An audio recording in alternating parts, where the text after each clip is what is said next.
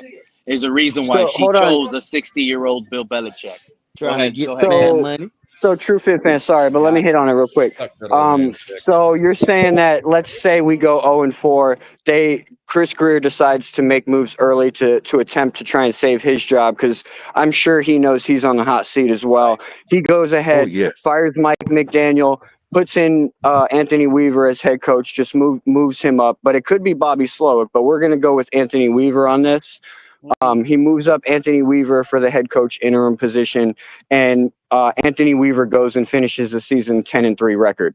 You don't think maybe he might be able to get a chance to stay with the team, considering like how much the team has talked about him so far? You know what I mean? Yeah, in the event that you're talking about But see, specifically, that would give us a 10-7 record. Hold on. So let's say 10. I'm not even going by the record, right? If what we've been listening to all off season, let's go back for a second. Let's go back to all off season. We're trying to change what? Our culture, right? So the first thing that I'm looking for is, can the guy coach? I know he can. We saw it last year with the defense that he had, 4th overall, right? If this season, as bad as we looked against the Indianapolis Colts, and if we look this shitty or anywhere near it against the Patriots and the Bills, you got 10 days before you play the Jets. 10. That's when I'm making the switch. And that's when I'm seeing what the man has. If the man has, I don't care if he's 10-3. If the man goes 4-10, if the man goes 5-5, and I see a different team, that's the guy that I'm going to give more of the opportunity to than anybody else. Why? Because he's already here. I'm familiar with him. He's the guy I want moving forward.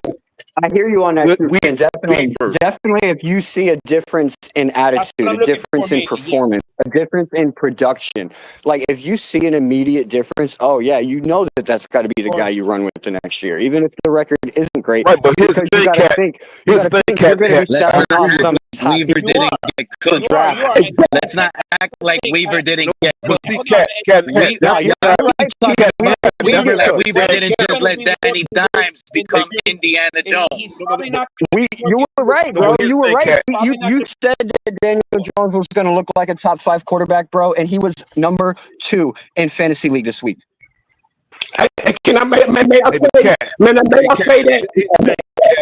I say that?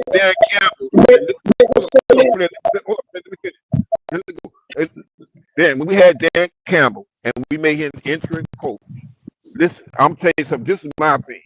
The team already started changing, going in the right direction. And I say, you know what? I like what I'm seeing with Dan Campbell. I know he's an interim coach. He was also the tight end coach at the time. But we should have kept that guy because we missed out on that guy, and that just goes to show you the types of moves that this organization makes, man. Exactly. Hindsight is 2020, and that's right? what worries me about But somebody like hindsight me. is 2020, and I agree. But that's why you like Weaver, Mr. Paul. Let's don't forget that Weaver. If the Saints would have offered Weaver to come to go there, bro, I think he would have up and left. And then picture this, Fred. All right, picture this. He needed to go to Sean Payton. He needed to go and watch real coaches coach, and that's why he's the coach he is today. He would never have gotten that experience in the Miami Dolphins ever. Dan Campbell is the coach that he is today. Number one, because he is a hard-nosed, old-school football player mentality. Number two, he's had a great front office bring him a good team, right? But he is a hell of a leader. I don't think Dan Campbell would have been anywhere near the coach he is today had he stayed with the Dolphins. I just don't see it. Anthony Weaver is soft. I can feel you He there. ain't getting no way. Anthony Weaver like is soft what you're saying. too, I bro. definitely feel that. That's what I'm saying. He But needed. It's not only the but X's Fred, and O's. It's not only the X's and hold O's. on. It's how you interact with other coaches, how you interact with your players. That's part of the learning curve on being a head coach. And in fact, we know that's important because look at what we have here today. We have a guy who, even though he saw Kyle Shanahan, and even though he never went through the ranks. He never spent. I'm an offense coordinator here. I'm going somewhere else for my money here, and building his resume. That's why I say, you know what? Go ahead. You know what needs to be happening on Sunday, bro, during the New England Patriots game? I could tell you what needs Stephen to be Ross happening. hold on. Let me cook right quick. Stephen Ross needs to be hanging out next to Anthony Weaver, bro. And he needs to be talking to Anthony Weaver the whole game. Look, man. Here's what we're gonna do. We're gonna get rid of. Hold on, Pete. He doesn't go on the field. No, I know he doesn't go on the field. Yeah, he need to be on the sideline with Ross. Ross need to be telling him. Ross need to be telling him. Ross need to be telling him. What is all this infatuation of with Anthony Weaver being interim head coach? He need to be on the sideline with Weaver. Speaking of Ross, yeah, telling him, yeah, man, you need to do something to tighten that fucking defense up. No, this is what he's gonna be telling, bro. This is what he's gonna be telling him, Fred. He's gonna be like, look, man. By week 4, this is going to be your gig, man. You need to let me know who we need to ship off and who we need to keep and who you need to build for the future. Can I interrupt you? Saying to Weaver, look, man, I want to see this shit next week, bro.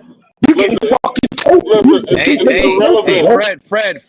It's irrelevant. Fred, if the Colts held us to low points, we should have held the Colts to low points. Not when your too. defense. If the Colts got why didn't we get 2 turnovers? Whatever happened to the what was that time of possession? That doesn't excuse the first 12. You guys are getting lost. You guys are getting lost in the woods. Y'all are getting lost in the woods. Listen, if we're talking about how to fix this Dolphin franchise, really the head coaching choice is largely irrelevant. What needs to happen after a full cleaning of the house is Ross needs to consult with certain people in the NFL and figure out who the brightest mind is in the NFL that needs a GM job. This needs to be built through the front office, through the GM.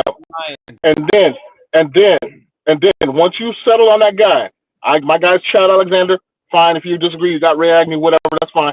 But whoever that guy is, that guy needs to be given the ability to build this thing structurally from below the ground all the way through, meaning he's going to choose the head coach. Meaning if he interviews Weaver and he decides that he can work with Weaver agrees with him, then we go with Weaver. But the thing is, there needs to be unity between the GM and the GM and whoever he hires as the head coach. And it needs to be a definitive structure, a hierarchy, top to bottom, of how this thing is going to be run. And we give it a 5-year window. If we ain't meeting the marks after 5 years, we scrap it and we do it again. It's got to be like that, folks. All right, KP, I got a question for you real quick because I like what you be saying all the time. So you said a name for GM. What would be your top 3 options so I can go and I can look into them? Listen, I don't know enough, honestly, to give you 3 good GM candidates. I'm a little bit partial because I have a connection to the guy I'm backing. The guy I'm backing is the assistant GM of the Los Angeles Chargers right now. He's worked his way up from scout to director of scouts to head of scouting to assistant GM. Yes, that is the type of person we need. Right, and everywhere he's been, Ozzie Newsome raised him. He was originally in Ozzie Newsome's scouting department.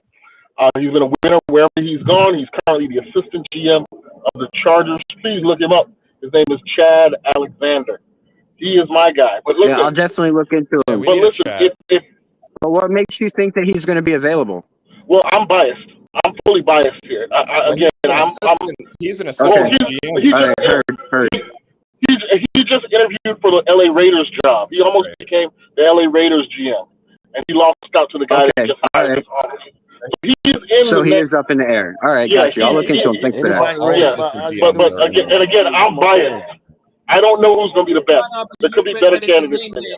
I'm biased. You're bringing up. I'm trying to figure it out. I want people to throw names at me so I can look at these people. Some substance to him, right? He's been places. Yeah. For me, Y'all not gonna believe me. For me, Cat, look up But- Ray Agnew Jr. He is the assistant general manager for the Detroit Lions.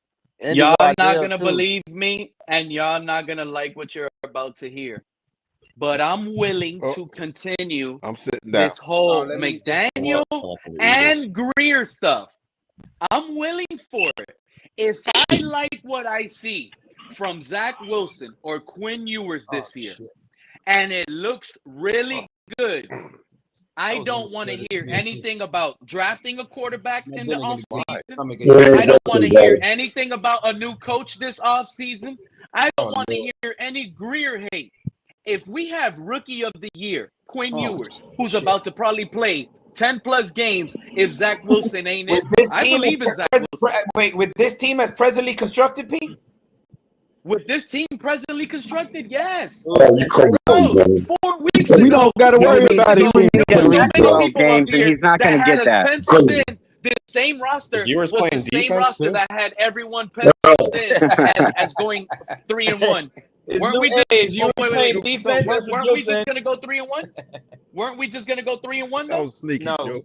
Well, I'm like, Yeah, I said that. I did say that. I said that. Sure, Pete. But like after Sunday, bro. After what we saw, we got bigger Come problems on, than bro. just quarterback, Like, bro. Don't put Hey, don't my put Tua Tua don't put Tua's losses. Don't put Tua's losses on the rest of the team. That's all I'm gonna say. What you saw bro, Tuesday Tua made me break my helmet. Fuck that guy. What you saw think about Tua what you just on said, Sunday. Yeah, what you saw on Sunday was a team that is no longer going to pick Tua up and praise him. Tua has to go out there and prove think it. about now. what you just said because you were just. I mean, honestly, though. Hold up, Cat. You were just criticizing Weaver. You just criticizing Weaver. I sure was. Nah, and I was gonna say honestly, bro. I think that's not necessarily the team giving up on Tua, bro. I think it's like it's Tua and McDaniel because like the way that the game went, it was the whole team. It wasn't just the offense. Like so, imagine if like the defense held Indianapolis to 17 points, and that's what they won by 17-0 or 17-3 or some shit. We wouldn't have any conversations about this team looking this bad because it'd be like, oh well, our defense held up. And even on special teams, bro, we had a chance to get an onside kickback. That fucking ball legit hit the dude, went past him. All we had to do was jump on the ball, and there was not a single Dolphin in sight. And that ball was sitting on the ground for a good second. Listen, bro. Listen. They You wanted to guys go don't home. want to listen, and we're going to end up not understanding. Listen, bro. Do you not know that it's 367 days since Tyreek Hill caught a pass that was over 30 yards? Are you not aware honestly, that's the way blowing up more? So let me tell you something. The first game Zach Wilson comes in, the very first game, I promise you, we will have a 30-plus completion in that game. I don't think so, bro. I don't think so because you know why? You know why? You know why? Because it's gonna be the same offense. It's gonna be the same offense that's designed for Tua. Hello. It was the same offense when Tua led the league with the most deep passes completions in the NFL 3 years ago. Yeah, but how many times have we been talking about that this offense is designed for Tua because Tua runs it best and other quarterbacks can't run it? It was the same offense. Okay? Brock Purdy, he doesn't have problem beating the cover 2. 49ers don't have issues. Look, Brock Purdy just hit a deep pass in a 2-minute drive to Ricky Pearsall in crunch time to put his 49ers in the league on Sunday. Okay? He would have done that against the Dolphins too. Like that's but not saying this much. is what I'm telling. It's not the coach. This is where I'm trying to tell y'all. It's not that Mike McDaniel stopped calling plays that wouldn't get these players to catch a 30-yarder. Mike McDaniel hasn't stopped that. We've been crying about here for the longest. It's Tua. We just had this discussion on the last live stream when we compared Dan Marino to another quarterback, saying how they go from high to low. Tua is check down Tua. Height, get rid of it. Did y'all not hear Xavien Howard? You take away his first read, he goes into panic mode. Was that the first time y'all ever heard that? Oh, when you take Tua's first read away, he panics. You want me to tell y'all something? Just so I don't have to pat my own back, I'll tell y'all I know who said it. Fred was a guy that was saying it 2-3 years ago. Right here, that's up on this panel. Take Tua's first read away, and he panics. Fred was saying that 3 years ago. So why didn't Zach Wilson score a touchdown in the 2 drives he had in garbage time on Sunday? First, he only had one drive, and they gave up on the drive. Ollie Gordon caught that completion near the sideline. He didn't run out of bounds to stop the clock. So McDaniel said, rookie mistake. You're going to learn from this. You killed the game. Learn next time in a real 2-minute scenario. If we need to go down to take the lead, Ollie Gordon, run out of bounds and stop the clock. I promise you that was probably the first thing McDaniel told Ollie Gordon. Hey, did anybody see Zach Wilson's passes when he came in against Indianapolis? Yes, they were going downfield. The ball was traveling downfield. Short, I don't care about none of that. I don't care about none of that. Could have hit a barn. Okay, and you're talking about a motherfucker like you just called them. You're talking about a motherfucker like you just called them, right? That turned around and got. I am talking about a motherfucker. Everyone is on fire. I am. Everyone is warmed up. You know I am. That's my job.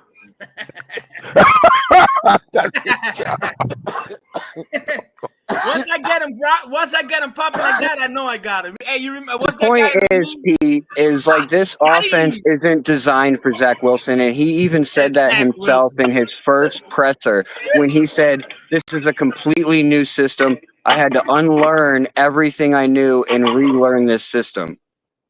It's not. He's not going to come in and just light it up, bro. I'm not saying he can't evolve into that, but I'm just saying it's not going to be instant. But Cat, Tyler Hunt said the same thing. He said, and look how Tyler Huntley performed, bro. John Smith said Tyler Hunt said the same thing. Right, because Tyler Hunt said the same thing, and he tried to adjust to the same system, but he just couldn't.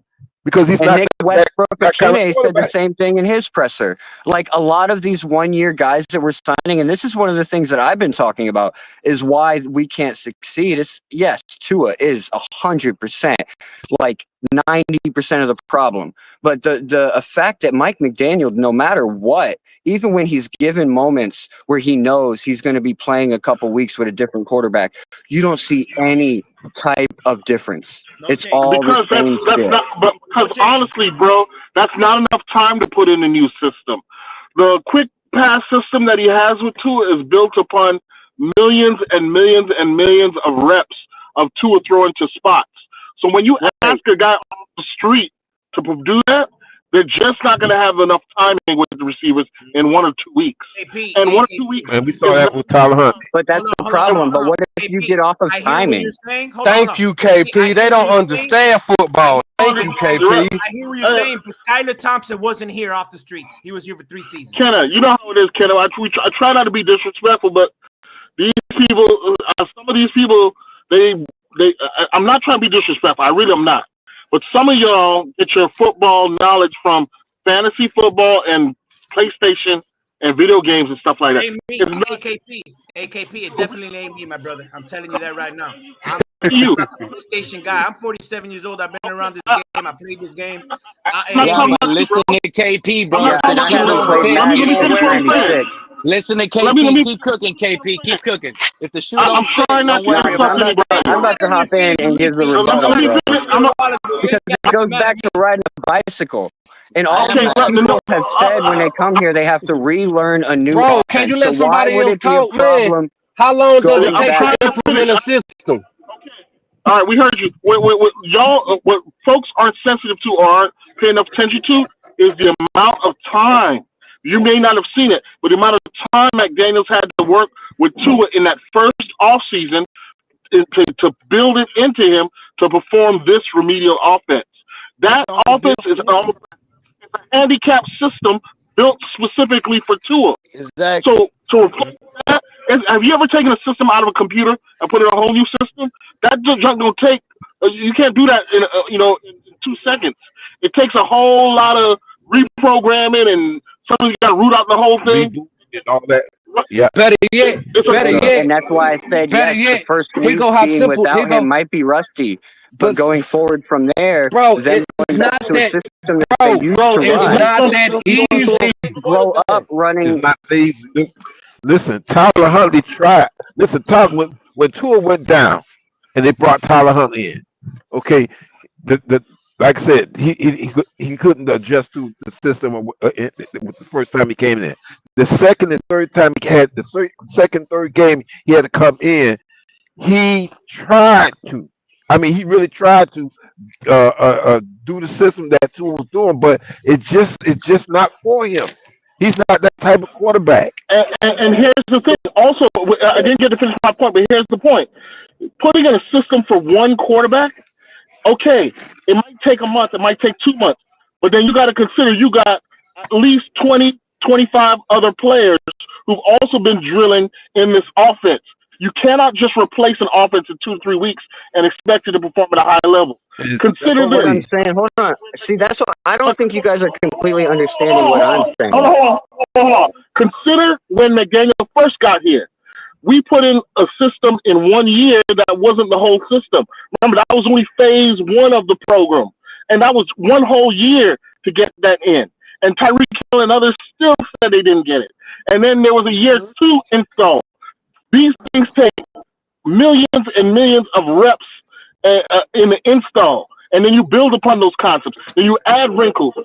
That kind of shit, it ain't like PlayStation where you can just say, oh, I'm going to use my Daniel playbook. I'm going to use O'Connell playbook. Just switch it and the players perform the plays. It's not like that.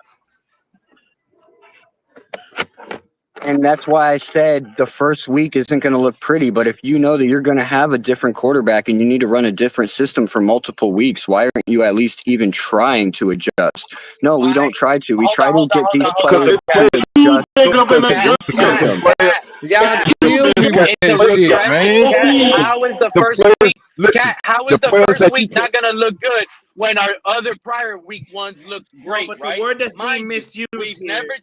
No, I'm saying after. Give me a minute. The word that's being misused here, where I think you and KP are having differences now, maybe I'm wrong, is you're using system, right? The word system. And I think what KP is trying to say is that a whole system, you can't change that in 1 game or 2.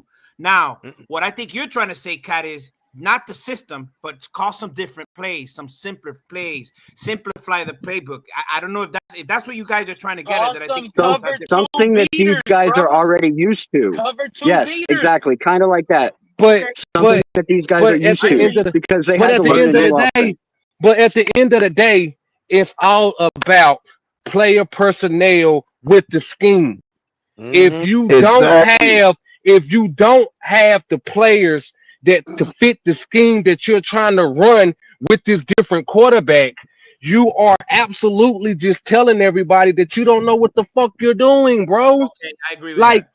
Like you got one quarterback and you trying to change everything to fit this one quarterback when all these players is not going to fit the type of system that quarterback needs to run. All right, so going off of that, Kenna, let me ask you this, Kenna. So going off of that, let's say 0-4, right? Tua gets benched. Zach Wilson comes in. Do you think Mike McDaniel just needs to run this same system all the way through the season? He's gonna add. I'm gonna put it like this. He's gonna add them little wrinkles in that Tua should have been able to throw with the passes outside the numbers. See, what y'all are failing to realize is Mike McDaniel's system is not the middle of the field only. It's the fact that Tua can only work in the middle of the field is why this system and the offense and the players are the way that they are. That's a good point. He will still be restricted by the and he will still be restricted by the still personnel gonna be. on the Yes, he's roster still at the gonna be time. restricted. Yes, it's all about your play. McDaniel, Zach Wilson. Yeah. Okay. It's all about your player personnel. I hear what you're saying. So again, and if you want to get even deeper with it, who do we have protecting Tua blindside? Shit. I mean, it's just at this point, both guys got right? injured.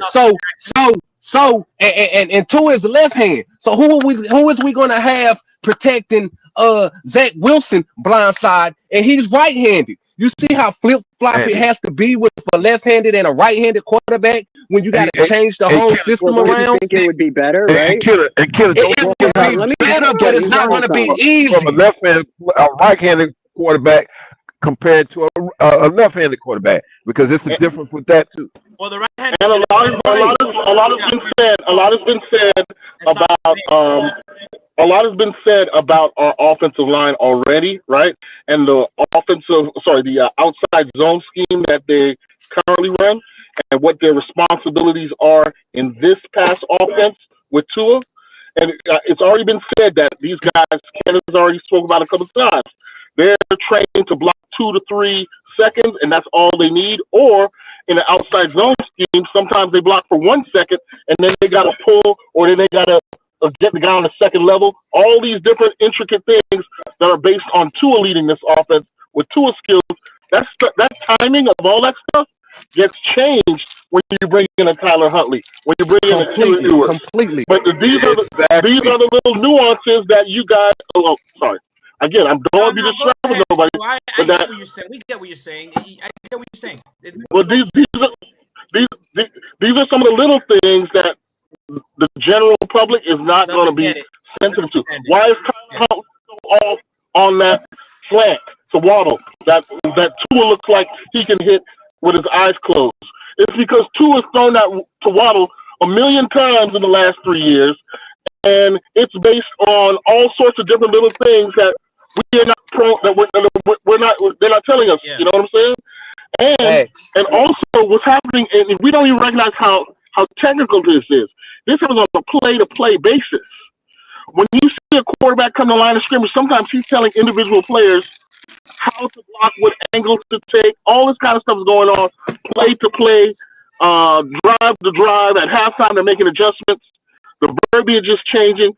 All these things. There's too many different things to change. That's why we haven't seen success with a backup quarterback right away. Now, if you give a backup quarterback a time and an off season, and you build around that backup quarterback, you're going to see better results for all of those guys who we mentioned. Hey Pete, a commentator last season was saying this, and this was a Dolphin game. He was saying that if you have 3 quarterbacks on your roster, you should have plays and everything, and a lot of things designed to that player's skill set, not just one quarterback skill set, but the other quarterback skill set. That's a normal situation. That's in a normal situation when your QB1 is not as needy as Tua is. Remember, Tua is not a normal QB1. To make him effective, it took extra time, extra care for plays, extra nuances. That takes away from the time you get to those other 2 guys. Exactly. That's what I'm trying to say. That's exactly what I'm trying to say. That's what that commentator was saying. Yes. Yeah. Well, okay. Well, that commentator was spot on. My bad for cutting you off. My apologies. I got a question to ask you guys, both you and Kenna, and Kat. Okay, do you think that Mike McDaniel has the ability to do this change, given if he has another quarterback? Given You're asking if he can change the offense?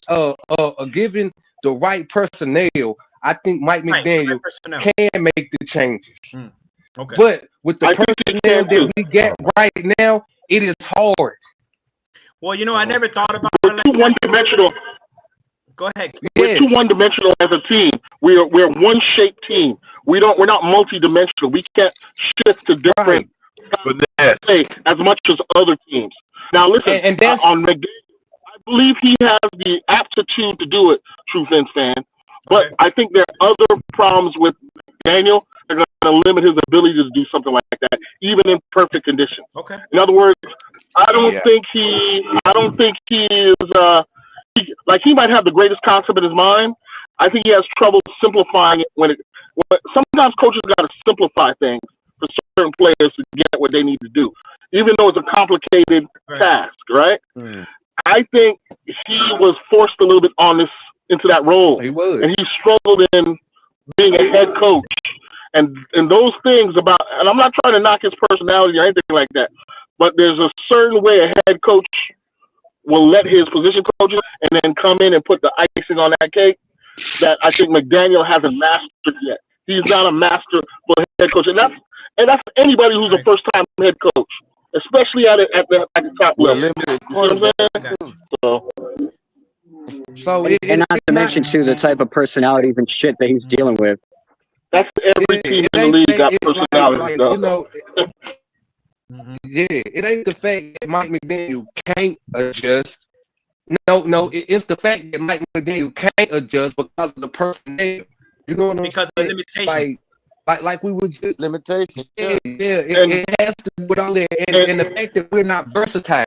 Like if our players was versatile, like we had time that can zone block and power block, you will see the changes. Let me give y'all an example. Because I just don't think Mike McDaniel is stupid to keep doing it over and over. Right, no, he's not stupid at all. But listen, the problem he had was he came in under compromised circumstances. A lot of players, especially veterans, would look at him and say, he's coming in to make Tua look good. So when you ask me to do this and do that, is it for the betterment of me and the team, or is it just to make Tua more successful? So now when I come later on, 2 years later, saying we got to do this now and do this now, that same thing is in the back of my head. You see what I'm saying? So this is where McDaniel's going to run into trouble. This is where he loses trust over time with the team. Facts, KP. Facts. That's why I need McDaniel going. That's why I need McDaniel going. I need Tua going. Shit, I need Tyreek and Waddle going. This is what I've been saying. Let me cool McDaniel haters up a little bit. Give me a whole new offense, bro. I just need a whole new offense. I don't like this McDaniel hate, bro. He played well. I don't like this McDaniel hate whatsoever. This is the issue I got with some of y'all. I think y'all forgot. Y'all must think I was trolling when I said I like Skylar Thompson. Did Mike McDaniel lose that playoff game on the road versus Buffalo with Skylar Thompson? I don't recall.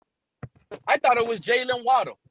Drop balls. Yeah, drop balls and key fumble. You did. So all I'm saying, you got a point, Pete. You got a point, bro. All I'm saying is, let's be softer on McDaniel. No, now I don't want to agree with that. I don't agree with that. At least me. At least me. That's what I'm saying. That's why I'm correcting it. At least me. The reason why I'm a little bit soft on McDaniel is because he's shown me that he turned a lot of people into believers of Tua when I never thought Tua can do what he did in this league. I've said that before. Right, and the fact that he was able to turn Tua into something, he turned Tua into something.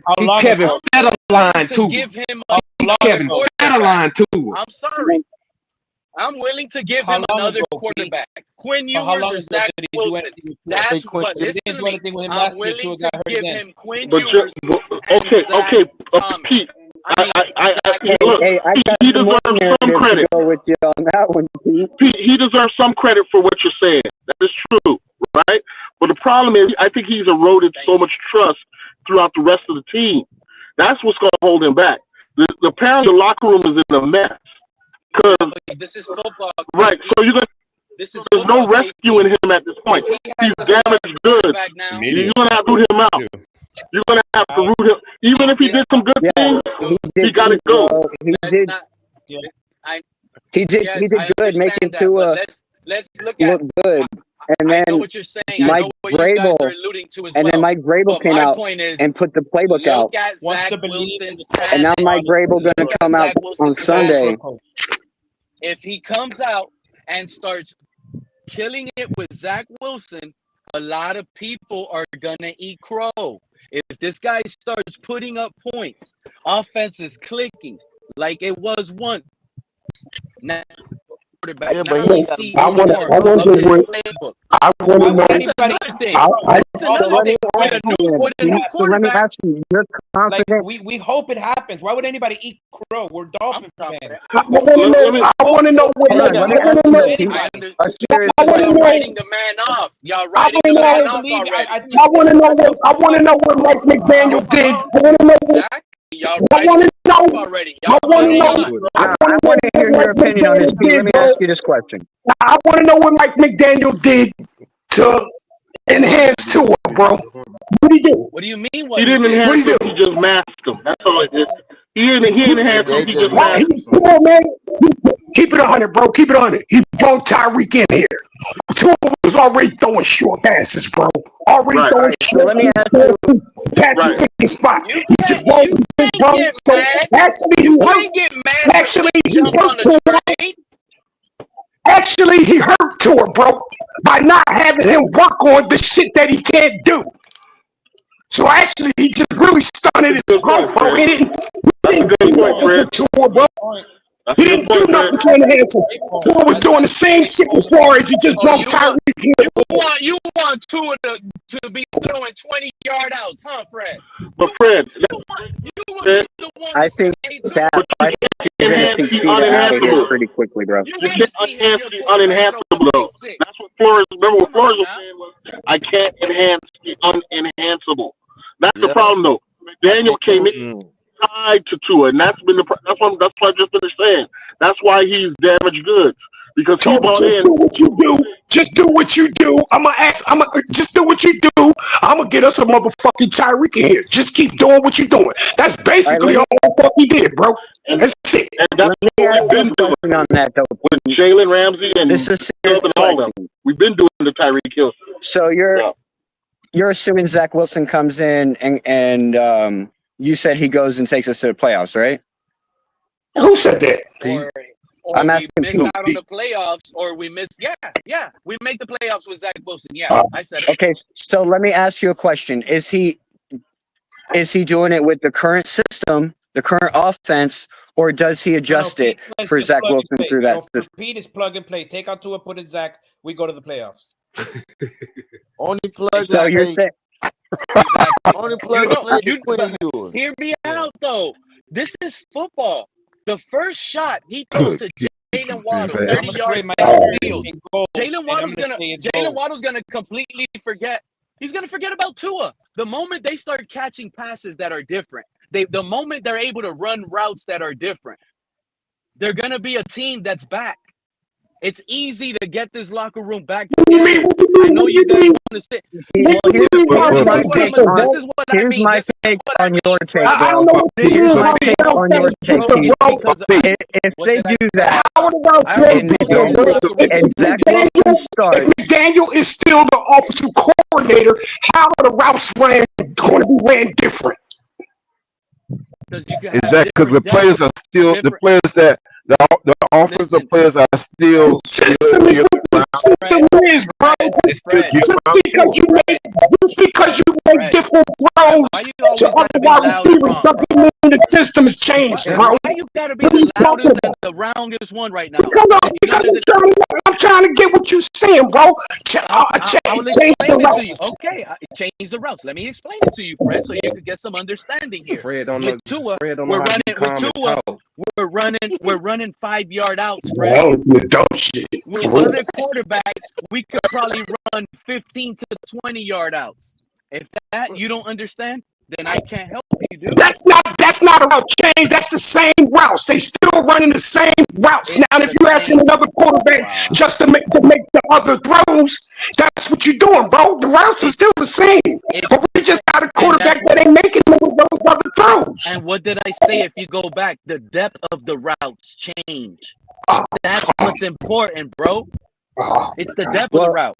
You do a 2-yard slant. 1-2 steps and you slant. Over here with Zach Wilson, you could probably run 7. You could probably run 11 and then slant in a skinny post now. You could do different stuff deeper. Yeah, but that don't mean that the routes has changed. I mean, they changed, bro. The routes is Fred, everything will change. Everything will change. The depth of the route changes. You want me to tell you something? The depth of the route. Listen, Fred. The depth of the route changed the timing of the play as well. Now it's no longer the same timing of the play because it's deeper depth of the routes. That's what Bobby Slowick brought over here. Pay attention. I mean, we do have more time in the pocket. So, like, what went from a second and a half to 2 seconds is now close to 3 seconds. So, like, you're onto something there for sure. They do have more time to get a couple more steps in before they hit that cut. So now you say that because the coach game, because we just played the coach. Because Tua looked That's clean. not a good thing because we all know that Tua don't do good with time. But who said? Somebody said earlier. Remember, somebody said that our offensive ranking on what was it? Time or something was one of the best on Sunday.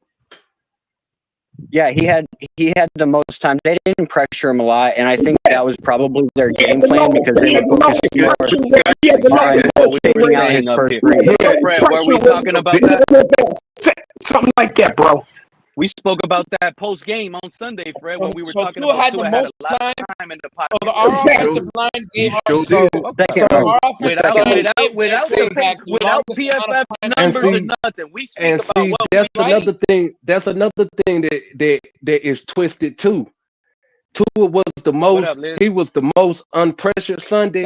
All because the coach didn't really bring pressure.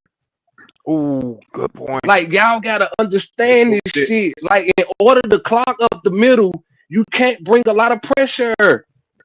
Yeah, no, that's exactly how they won this game. Right, and that's They exactly gave Tua time. and to debunk that Tua was the most unpressured, as in to say that our offensive line was doing their job is no, that's not what that necessarily means. But but some people, somebody was saying it right. But some people is saying it as in our offensive line is doing good because he's the least pressure. You get what I'm saying? And those are those people that y'all were talking about earlier that don't really look into it. They don't watch the tape. They don't watch the film. Like that's the people you're talking about. Like right. So they're trying to look at it from a positive perspective and not logically. Right, like so that's why I was asking. So the stat in reality isn't showing the fact that I have to look at the film. I saw it, but I wasn't focused on that. I wonder what percentage did they blitz us? That's what I want. I mean, but truth is if you watch the game, you're gonna see that it was pretty low, times that Tua had plenty of time to throw the ball. And that first interception and it was because just like what Kenneth said, they wasn't really sending that much pressure up on Tua. If I'm not mistaken, they might have had 3 men up front, if I'm not mistaken. That ain't how they did it, Mr. Paul. That ain't how they did it, Mr. Paul. Yeah, they were doing a good mixture of 3 and 4. But they did, and they knew what it was to fuck Tua up. They made it look like pressure was coming. When the ball was snapped, dudes dropped. And when that happens, Tua's fucked up in the head after that. So basically, that ain't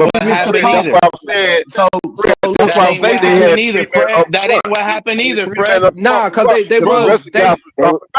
I could put it up. I could put it up. What? Look, his thing. Look at the guy, one of the guys who made an interception.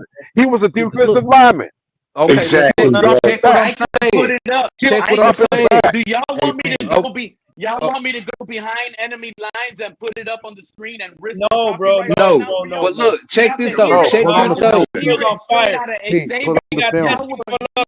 Nah, if he gonna get in trouble, no. Xavien Howard's mouth. No. Just to let you guys know that the NFL is getting more lenient with YouTube channels, and if you should probably go check into Behind the Lens, Pete. If you can fill out an application and get accepted with that, you can put some NFL film on your channel, no problem. What up into the fair use? Yeah, but this is my thing. This is the thing though. I don't care about being copyrighted. My issue So is getting thrown off screen and getting thrown offline. That's why that's my and taking a strike, obviously, because if they give me, I got two more. One just went out. If I get two more strikes on the channel, they're gonna ban me. They said. But what I'm So don't how do are that, you get? I'm not take like that those chance. other channels. I When told was the last all time of you y'all, got a I'm not strike, like the Pete? Hold other on. YouTube channels that are worried about being monetized. Yeah, nah. I don't like the Right. But we monetization don't part want you to because get no now strike though, No, Pete. I'm trying to ask you a serious question though. Like, now I gotta It sit ain't here even and worth tell bringing up, people, bro. hey man, It ain't don't even bring curse, it ain't don't be cursing it up ain't here. even worth bringing This up the is an film, bro. NFL It ain't locker even room of worth fans. bringing it up, bro. For real, it ain't even worth bringing it up going through that, bro. So Yeah, don't even do it. so we I don't can want to get banned. Leave it That's alone. it. But I don't care about the so copyright. if we can I just don't want to if get we banned. can look at how many linemen had their hands in the dirt, like that's what y'all got to look at. It's the fine details and things.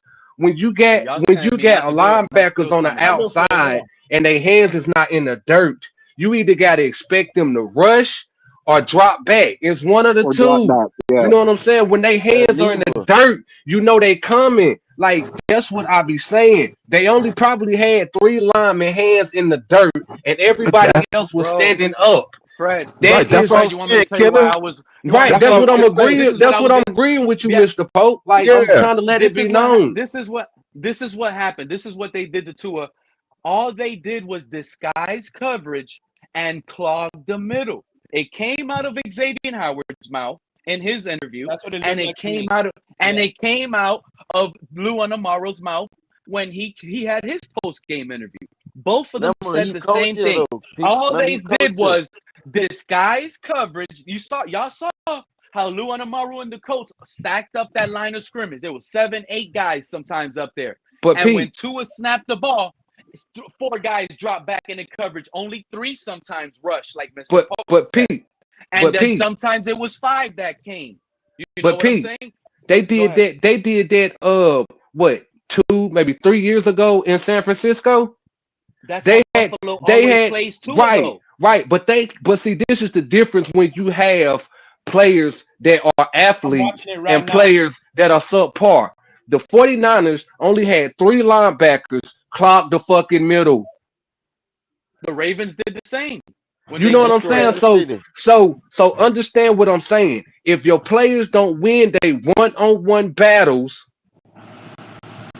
it's a wrap because you know like that's what it is. This the blueprint is out on Tua that you clog the middle, he has trouble. You take away his first read and give him time, he panics. So That's the what they blueprint on the That's And right, what's all. even worse, That's bro, the what's even blueprint worse on the is Hold not on, Fans. Be most of careful with those that. weren't even Yeah, one on look, hey, ones. look, Pete, but I'm looking at it, Pete. I'm looking at it right now, and in just a matter of Most of those we 3 had minutes, hold on a advantage. minute. In just a matter of 3 minutes, as you guys have been talking, all I'm seeing is they threw all kinds of different looks and disguises. It's not just that they did 3; they put 5, drop back 3. They put 4. They put 4.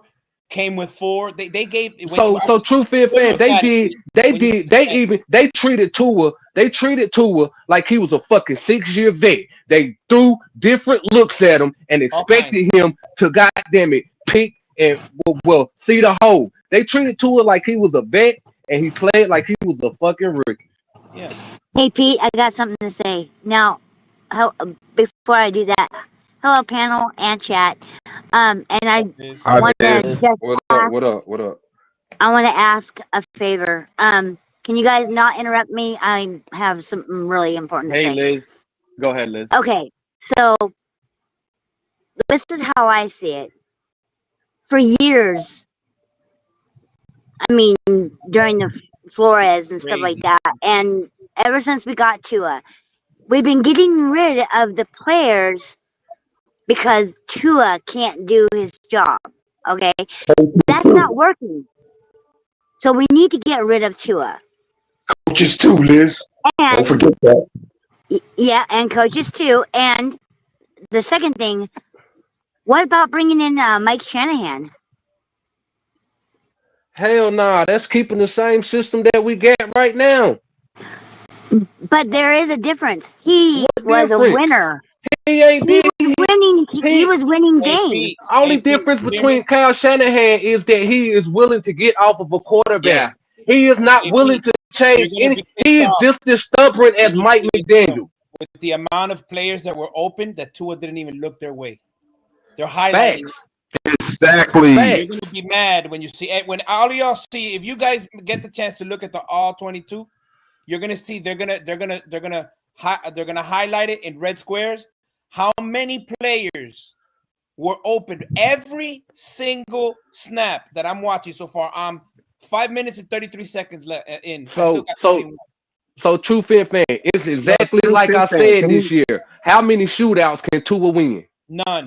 None. Not like this. True Fin fan? Somebody said And Can you download that and email it to add me? on to your I don't have point, NFL Plus Shannon, because I to pay add for on to your season point, tickets. if we hadn't gotten into the hole that we were in, you're gonna see on the all 22. We'll talk about it next time when we're here. Whenever Pete does the show, you're gonna see on the next stream. We'll talk about it. You're gonna see how A-Chain every time he ran was tearing them up. That's because they was just worried. That's because they was just worried about the middle. That's it. That's it. That's it. They was letting the run game get off. Look, like I said in somebody else stream. I don't know who live I was on. This is crazy, but man. You should see the bubble screen, the short pass plays is nothing but extension of the run game. And if the only thing that the defense is worried about is the middle of the field and your short passes, guess what? Your run game gonna average some good 5, 6, 7 yards, but it's never gonna do anything because they got everything right there in front of them. Somebody said They ain't gonna be surprised about your running when you only throwing a 10-yard hitch anyway or a 5-yard hitch all the time. Yeah, if I show you the man, guys, all I'm gonna say, I'm gonna cut this for me. I'm gonna keep listening to you guys talking here, but I'm not gonna It's look at this all horrendous. 22 no more. But if you guys see this, I promise you're gonna be upset. And I only saw 7 minutes of it. Yeah, it ain't nothing but the quarterback not distributing the ball as a point guard like he was supposed to. He's not looking for an alley-oop or a 3-point play. He's looking to make a bounce pass to the man. Hey, none of you Tua haters haven't hit Q in the head with something. Y'all see what he got under his name? Q, what's going on? Q, I know about Q. what's going on? Q, this man must want Tua to the Steelers. Hey, wait a minute. Isn't that? Hey, what I remember that? What movie was that with Pop? Oh, yeah. What movie was that, man? Shit. All right. Somebody said that Mike Shanahan is too old. You're only too old if you quit. That Liz, movie was juice, talking bro. about Kyle Fin fan, Shanahan, I got a question Mike for Shanahan's you. not coaching. That movie was juice, bro. There you go. Q. No, we This couldn't hear was you. Brutal. Oh, he's backstage. Now, what you said, Joe? Check your mic, Q. We I couldn't hear what hear Joe you said. earlier. Oh, I think Liz meant to Your mic say is muted. Kyle Shanahan, not Mike It Shanahan. shows that your mic is muted. Oh, okay. Yep. Mike Shanahan hasn't coached in Press the years. mute button, bro. No, I said Mike Shanahan. Yeah, Why Mike Shanahan? He's Q, been you're out of the muted, game bro. for so You long. it gotta doesn't unmute matter. yourself. He's still going to be a good coach, better than McDaniel. Mike Shanahan. You mean No, Mike he He Shanahan? hasn't coached in 12 years. Right, like you still just don't get it, do you, Liz? Mike Shanahan is just as stubborn as Mike McDaniel. If you listen to Mike McDaniel during his interview, he will let you know how stubborn Kyle Mike Shanahan Shanahan is. is 73 years old. He's Bill Belichick's age. Just for Yeah, but that doesn't matter. So, He would still be better than being McDaniel. So for real though, guys, who could be our next candidate for next year if things go south? Like, are there any college coaches that could be looking for an NFL job? What about Don Shula's son? Yeah, I want Chris Shula. Okay, well, that would we be a need to good go one. defensive. We need to get the right I guy. mean, the legacy behind that would be great. I don't know what he's done It's so a good far. way to appease Dolphins fans, to be honest. Oh, for sure. Like win-win for everybody, right? Even if he doesn't do great. Wasn't that Shannon? Is that the same? Which one was it? Mike Shanahan? I mean, not Mike Shanahan. Mike Shula. Which one was it? That he didn't even want the coaching job, bro. When he had the opportunity to be it in Miami. On the defense side. Yeah, but I you're think right, Mike. when was that, Fred? When was that? I think that was just all. That was No, all. What about Mike McCarthy? Sorry, bro. I think it was right before Flores and something like that. Hey, what about Mike McCarthy? So Good it win was wasn't gonna get very Weaver. appealing knowing that you're going into like the next couple years with a guy like Tua and the organization is behind a guy like Tua. But right now, honestly, from a coaching perspective, this could be a really intriguing job because you have the opportunity right now to come into a system in an organization that is literally changing, Look out for and Mike you could McCarthy. shape it because you know we need a quarterback. Like if we go and things hit the fan and we sell everybody, like you're gonna have a whole bunch of draft picks to build a team. Like honestly, this job could be quite appealing to a lot of coaches. And I believe Chris Greer will be totally on board with the next coach, whoever he may be. Chris Greer will be totally on board with whoever the next coach would be. I believe so. Hear that, Ross? We want friggin' Chris Greer. Hey, shout out to AG for pulling up. What's up, AG? Let me see. Let me get a mic check. Shout out to AG. AG, you there, bro? Unmute yourself. Everybody come up, don't want to say nothing, bro. Everybody, you know what I mean? Like, I get them Tuaneers say, bro. AG, you are the same person that just got. Hey, nah. Oh, we hear you now. Nah. Yeah. I didn't mute anybody. Go ahead, AG. We hear you now. What's up, boss? Stands up, dude. Test. Yeah, you're good. You're in Your and test out. is working. He probably can't No, hear go us. ahead, AG. Sound like Yo, you. what's up, Pete? What's up? What up, Is dude? that say AG? AG? AG. That doesn't look like an A. I think we should start with Greer. I think we should just fire Greer, keep McDaniel, because he's shown what he can do. Who showed what they can do? All right, so who you replace him with? Who you replace who with? Greer. Oh, I don't know. Tell you the truth. You got a GM. You still got a GM in the building that drafted Tyreek. But who's showing you what they could do? Who you meant by that? Greer's been here for a long time, and we haven't won a single playoff game Since 2000.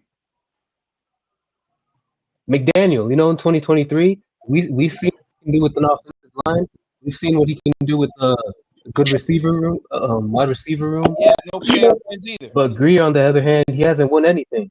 Hey, you know what? This is it's the same. It's kind of like the same thing, man. We say we want to get rid of Tua, then people say, "Oh well, who you going to replace him with? Who you going to replace him with?" Same thing with Chris Greer. Man. You get rid of Chris Greer, who you going to replace him with? Ray Agnew from Detroit. Elizabeth, you're funny. I'm gonna look into him, true fan. Look into him, Cat. You'll see You'll see why. Hey, bro, I need you to download that 22 film and send it to me. I'll send you my email and shit because like I pay for season Shout out to tickets. Ken. Get up here, Ken Sean. Bring those receipts, Ken Sean. Hey, no worries, man, bro. I can't. Can you put that true friends? Can you put that link in the private chat? Hold on. You gotta give me a minute because I don't know how to do all of this. No, take your time. Yeah. Okay. I gotta get my wife. Man, hey, listen, I'm done with all of this shit. I just know how to look at What shit you're looking at it on? What are you looking at it on? on my phone on YouTube. On YouTube, and you want to share the link? So No, you could actually look for it though, right? Or yeah, write it in the chat so I can write it down. All right, hold on. I don't know why you look at this shit. Man. Isn't it Marvin So I Allen, want to man? look at it. I want to look at it. Same GM that helped build Kansas City. He right in the building, man. We talking about GFC? But I think where some of us Dolphin fans are looking at things wrong in a sense is we're trying to look at every position of this Dolphin organization from a winning standpoint and not necessarily from a standpoint of their jobs, role, and duty for this organization. Yeah, so it's like when we're looking at Chris Greer, it's like, do we necessarily consider wins in that? Yes, I think so. But I don't think like on your tier list of where you grade his performance, I don't think wins is to the top of that. I think, like, how are you doing in the draft? How are you doing with our salary cap? How are you doing with financial decisions and moving this team forward? And, like, same with the coach. It's like we got, like, the coach gets graded on different things. And, like, that's where some of us fans kind of, like, misread these situations at. It's like, I don't care about wins when I'm looking at Chris Greer. Like, he can't control the wins and the losses other than how he drafts and builds this team. Yeah. Hey, check it. What? Say what? So hold on. Mike Florio killed us today.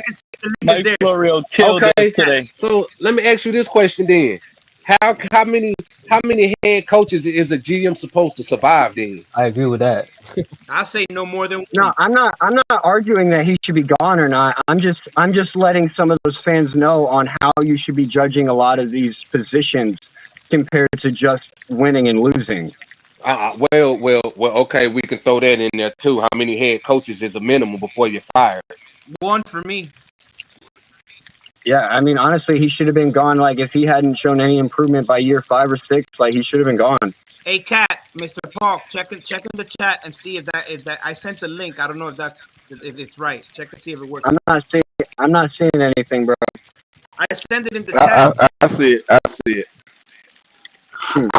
I just think if you got a dog quarterback, I don't think your general manager comes into play. If your quarterback's a dog, anybody thinking about firing a GM?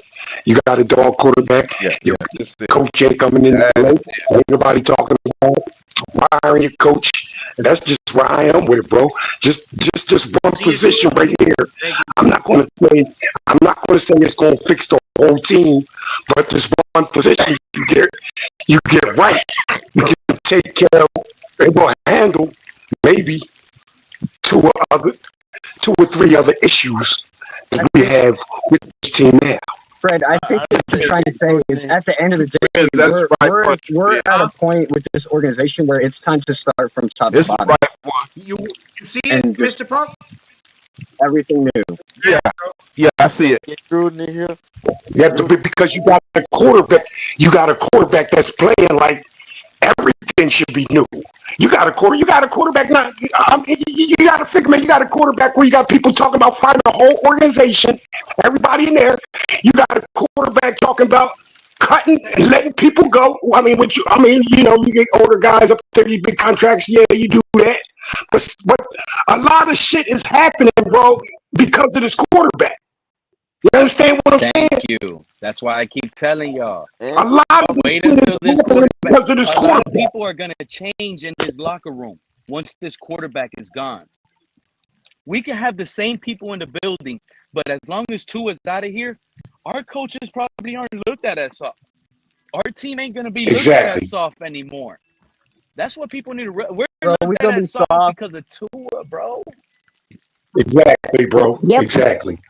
I think you got a bunch of guys on this team that really don't even want to play with this quarterback. If you ask me. So, Thank you. So I don't think they're playing their 100. I don't think they're giving you 100% on the Fred, field. you know what I learned Sunday? I learned that we have a team that doesn't want to play with. It ain't Tyreek anymore. It's not only Tyreek. It feels to me like it's a whole team that has given up on Tua. And I really believe that. I believe they gave up on I Tua. still stand on business when I say that we're not going to lose the soft label until we change this logo back. Pete, Hold on, let's let GSC talk. Pete happened all season. Pete, when he was trying to throw Tyreek under the bus, and the whole team ain't feel the same way. You know why they ain't feel the same way? Because the man was out partying. While he was out partying, them boys were practicing, and they were practicing with them other quarterbacks, and that's why it's a split in the team, bro. Facts. Facts. Yeah. Hey, there you Shout go, out Lakers GSC. all day. Facts. He did it again. He tried to throw them boys out. Well, I want to see who's gonna come to the film room. Oh yeah, and it was supposed to be today. It was supposed to be today, right? I wanted to see who's gonna come to the film room on our day off on Tuesday. Tua said Tuesday. Today's Tuesday. Yeah, throwing people under the bus, bro. And he Worried about who's gonna be in the film room. He need to be in the film room by his goddamn self, bro. Yeah. He don't need no distractions. Just you in the film room, No motherfucker. distractions. Shit. No distractions. But That's Fred, he got right. paid. That's why you're not gonna see him doing that, Fred, because he got paid. That's what I Don't said. see nobody in the film That's room what I because said, he ain't Mr. gonna be Paul. in the film Hey, room. yo, check this out, y'all. Hey, yo, check this What's out. up, Check this Lakers? out, right? Okay, look. Hey, look. Okay. Ty, oh, my bad. Hold on, y'all. Wait. I bet. Look, Tyreek Hill, right? Jalen Ramsey, my bad. And then who else you got? You said Tyreek Hill, Jalen Ramsey. Jonathan You talking Smith? the Are you trades? talking? No. Hold on, wait. I'm talking about. Oh yeah, I forgot. No, I know what you're talking about. Oh yeah, I forgot. Xavien Howard. Those three guys, and Brian Flores. Those three guys and four guys know football. Sherfield too. So guess what? They all know football, and they are speaking on Tyreek on Tua. It's in the chat, Cat. It's in the regular chat. It's not bad, but they're just speaking out on him because they're tired of his nonsense. Y'all forgot about another person. Who? Deshaun Elliott. Yep. Oh yeah, I I forgot. knew it. Deshaun Elliott. That's right. And yo, bro, and low key, bro, Tyreek Hill is tired of this sorry behind quarterback. He There he is. don't say it, but The he team says is it. done. That's what we saw He's Sunday, bro. Exactly. The team is telling it's coach, not. you're gonna ride with this, you're gonna die with this. Yeah. Either There you switch go. and we're in, or if not, we're out. Yeah. But that's I what saw I'm video. saying. Bro, Like this stuff Kyrie is was gonna be fired. on the there players, was. bro. It's not gonna be on the Kyrie was coach. fired up on the line, bro. On the side. I don't know if y'all were watching it on Friday night or not, but there was a nice pass from Patrick Mahomes into the end zone that went like 5 or 6 yards over the head of his receiver. I bet you Patrick Mahomes was like, man, Tyreek Hill would have caught that touchdown. We beat the Chargers in week 1. What? I'm telling you. If it was over that wide receiver's head, if it was over that wide receiver's head, trading time for the Miami Dolphins. If we want to get any value out of Cheetah right now, we need to act and act fast. I'm telling you. Kansas City. Remember If we wait any longer It's than 2 over weeks, with. it goes from a second round pick Dude, to a you can 7th round pick. Tyreek Hill Tyreek Hill is not going anywhere, dude. Yeah. Nowhere. He's not Oh, going anywhere. I gotta. If you overthrow a Patrick Mahomes overthrew a receiver, you said, but if Tyreek was there, he would have got it. What do you mean overthrowing? Remember, just threw it too long. You mean, and you think Tyreek would have caught up to it?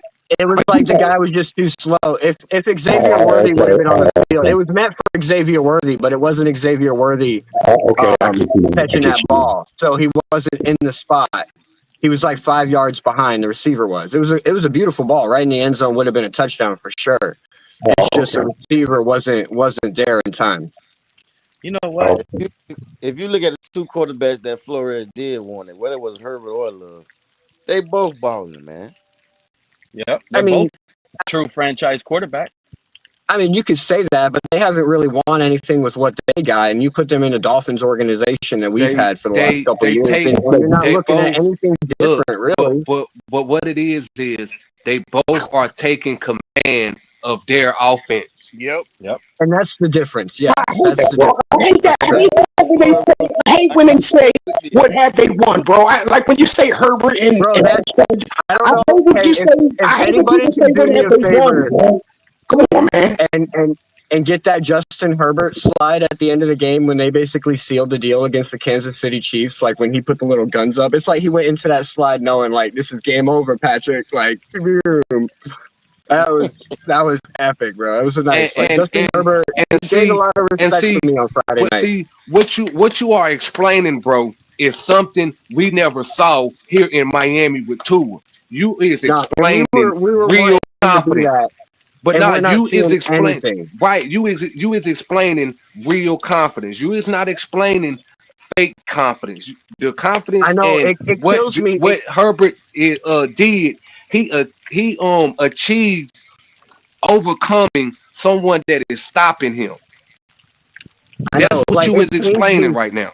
It pains me to say that Josh Allen went out there and single-handedly led the Bills to a win, a deficit win over the Baltimore Ravens on Sunday Night Football. Like that, it seemed like, bro, if you were watching that game on Sunday night, they were down 15 points with 4.5 minutes left, bro. It seemed like Josh Allen and the offense and everything just slowed the fuck down.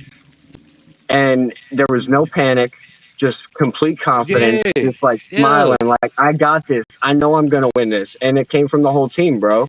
And he made everyone around him shine. Hey, Tua gonna say some Yeah, shit but like the he Ravens gonna say helped some him out a shit little like bit. I have wouldn't to say describe that, it as bro. a panic. Boy, you panic every time, bro. Every time motherfuckers come and smack you on your motherfucking helmet, you're panicking. Hey, yo, You're check this out, y'all. panicking. Hey, yo. Why, low key, are you stunned or shocked about what Josh Allen did? You should be stunned and shocked what Jalen Hurts did, because guess what? Jalen Hurts is in the same draft class as Tua, Joe Burrow, Herbert, and Love. And guess Yeah, what? but like to be fair, Nah. what really did Jalen Hurts do except steal What 2 you mean touchdowns what from he that would did? have been for Hello, Saquon bro. Barkley? Like he didn't really pass the ball a lot. You He hear didn't this? show dominance. You hear that? And they were playing a Dallas Cowboy team that literally just gave away Micah Parsons. Come on, man. What did Jalen Hurts do? Let me Come tell on, you man. what Jalen Hurts did, right? That man Jalen capitalized. I'm not saying he's draft garbage. class I'm just as saying like That he man didn't do what capitalized. Josh Allen did. Like he oh had my god. Okay, wait, hold up. So you're You telling hear me this? just so you're telling me just because Josh Allen came back, right? And he low key beat the Ravens. So that doesn't mean anything with freaking Herbert not Herbert, but Hurts Hurts? go to the championship, lose, and then come back again and go to the championship. Oh, I thought we were talking about week 1, bro. I didn't think we were talking about like career. No, I thought we were just talking about you week 1. went there with the Hurts thing, man. Like I'm just saying, like if you want to talk about week 1, Yeah. Josh Allen definitely had the more impressive performance. I'm not taking anything away from what Jalen Hurts did, but like 27-24 or 24-20 over the Dallas Cowboys compared to 41-40 with the Baltimore Ravens. Like, come on, compare the two teams that they're playing. What's that with Josh Allen, bro? Like, come on. We're not doing this, bro. You're not gonna tell me that Hurts did nothing when he went to the Super Bowl twice. Yeah, man. And then you're gonna I'm tell not me saying that. I'm not saying that. That's you not what I said. I said that week Cat's talking about the 1, first week. based on week Talking about week 1. 1. I don't care about. I said week 1. That One's is fine, it. but guess what? Josh Allen never did what Hurts did. I'm Josh with Allen. you, bro. I'm a Dolphin fan, bro. I'm totally with you. Josh Allen hasn't done shit. He hasn't won the big game. He hasn't went to the Super Bowl. He's not going to win a Super Bowl. He's going to retire with one MVP his whole career. I'm just saying that on week 1, Josh Allen had the best performance out of all the quarterbacks. Let me try to get an idea how much a Dolphins fan you are, bro. What do you have to a rank in quarterback, bro? What would you rank to? Right now, he's 30. He's 37, 38, 39. That's where 40, bro. In quarterbacks, that's what he's worse than backups based on his week 1 performance. If we want to talk about week 1 performance, yeah, that's where I would rank him. I would rank him worse than most backups in the league right now. Okay, like before. But if we want to talk about career, then that's a different story. Yeah, talking about career. That's what I mean, bro. I ain't talking about no week 1 game, bro. I'm talking about where do you have him ranked as a quarterback, bro, in the NFL? So far, what he's done, like he's 18, 19 maybe. What? In current quarterbacks? Yeah. Where you have him ranked 18 for 19? Yeah. Like not high, but not at the bottom. I agree with that. Based on career. But if he has another 3 years going the way he's going, he could easily fall out of like everybody's rankings and fall straight to the bottom. Hey, yo, bro, let me ask But you. he's had some success while he's here. He has had some success that has built him a decent ranking, but he's losing it. Because if you would have asked me that a year and a half ago, he would have been ranked way higher. You know what I'm saying? Hey, yo, let me ask you a question, bro. That's in the bottom half. Where do you rank? Where do you rank? Josh Allen, Lamar Jackson, Herbert, Patrick Mahomes. You want me? My bad. Hurts. All right, so we got to get specific on this because each of them would qualify in first place for a couple different reasons. Like there's No. winning. I'm just saying, like from top Yeah, to complete ranking. like, Right now, as of week 1, you got Josh Allen. So hold on, bro. So you telling me we're going by week 1? I mean, do you want to go career? If you're going career, then it's Patrick Mahomes. If you're going to go career, it's Patrick Mahomes number 1. Where does And Josh you got Allen Jalen Hurts number 2. That's my guy. That's crazy. And then you got Lamar Jackson rolling in at number 3. And then you got Aaron Rodgers rolling in at number 4. And then you have Josh Allen rolling in at number 5. If you want to go based on career. This man talking about week 1 games. I'm talking, bro. Listen, I'm talking about champions. Yeah, bro. We talking about career. I just gave it to you, bro. If you want to talk about career. Cat So talking about week is talking about week 1. That's what Cat is talking about. You talking about no goddamn Okay, well, week 1? then you need to specify that because what Cat is saying, he's talking about week 1. My bad, It's the bro. We're difference not between talking week about 1 and the week career. We're talking about week 1, man. Come on, man. Cat was saying. Like I said, if you want my career rankings on the quarterbacks, it's going to be right now Patrick Mahomes number 1, Jalen Hurts number 2. You got Lamar Jackson number 3, Aaron Rodgers number 4, and Josh Allen number 5. Based on career, that I feel like that's their rankings right now. Okay, so you got Aaron Rodgers over Joe Burrow. Then you got Aaron Rodgers based on over career. Joe Burrow. It's not based on current performance. That's just based on career. Okay, MVPs, based on career, Super Bowl bro. things like that. Based on career, man. Present NFL things like that. Present NFL quarterbacks right now, bro. You have named all of them. Okay, bro. So you put what the fuck is his name? Aaron Rodgers. You have Aaron Rodgers over Joe Burrow. As far as a career goes, what has he done compared to Aaron Rodgers? Whoa, bro. He went to 1 Super Bowl. A lot of people forget how long of a career Aaron Rodgers had. He went to 1 Super Bowl. Aaron Rodgers won a fucking Super Bowl. I know. Let Joe talk. Multiple MVPs. What are we even arguing here? I'm talking about career. Don't you know Aaron Rodgers shouldn't be in the NFL now, bro? You do realize that, right? He shouldn't be in the NFL right now. If you want me to be completely honest with you, he had an MVP caliber performance against the Jets on Sunday. I'm just saying. Hey, listen, you guys are going back. 4 touchdowns, not 240 understanding yards. each other. Let me answer the question.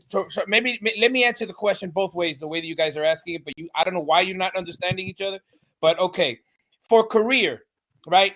For the careers for the NFL starters right now in the NFL, career, all right. Number 1 is Patrick Mahomes. Number 2 is Aaron Rodgers. Number 3, you could go from wherever you want from there. Okay, you could put Patrick Mahomes. You could put Hurts because he's been to 2, 1-1. You could put Burrow, who hasn't won one. For week 1. For week 1, it's Josh Allen. It's Lamar Jackson. And then from there, you can make your choice. I don't know why you guys, you guys are like, do like this, bro. Do like this. Give me your top 5 quarterbacks, bro, right now. Give me your top 5 quarterbacks. Hey, Fred, you want my top 5 quarterbacks right now? No, I'm asking him. Give me your top 5 quarterbacks. Give me your top 7. I'll say top 7 quarterbacks in the NFL now, bro. Where you have them? You asking me? Yeah. And like, but there's levels to it, bro. What are you asking? Like top 5 quarterbacks in the league based on what they've done so far, or what they've done so far this year? Right now. After week 1. Who do you think are the best 7 quarterbacks in the league right now? That's a friend. After week 1. No. See this right now. Career. Man, keep on talking about week 1, bro. I already answered this question though. Come on, man. You ain't getting it, bro. Maybe it's me. Maybe I ain't getting it. Maybe I ain't getting it. Maybe I ain't. Nah, bro. I already answered the question. Man out here talking about week 1 games. Man, nobody got time for that. Well, I mean, the conversation started with me talking about how Josh Allen led their team to a week 1. Oh, and my phone died. No, it's good. Good thing, bro. Good thing. Week 1 nonsense right there, y'all. That's still here.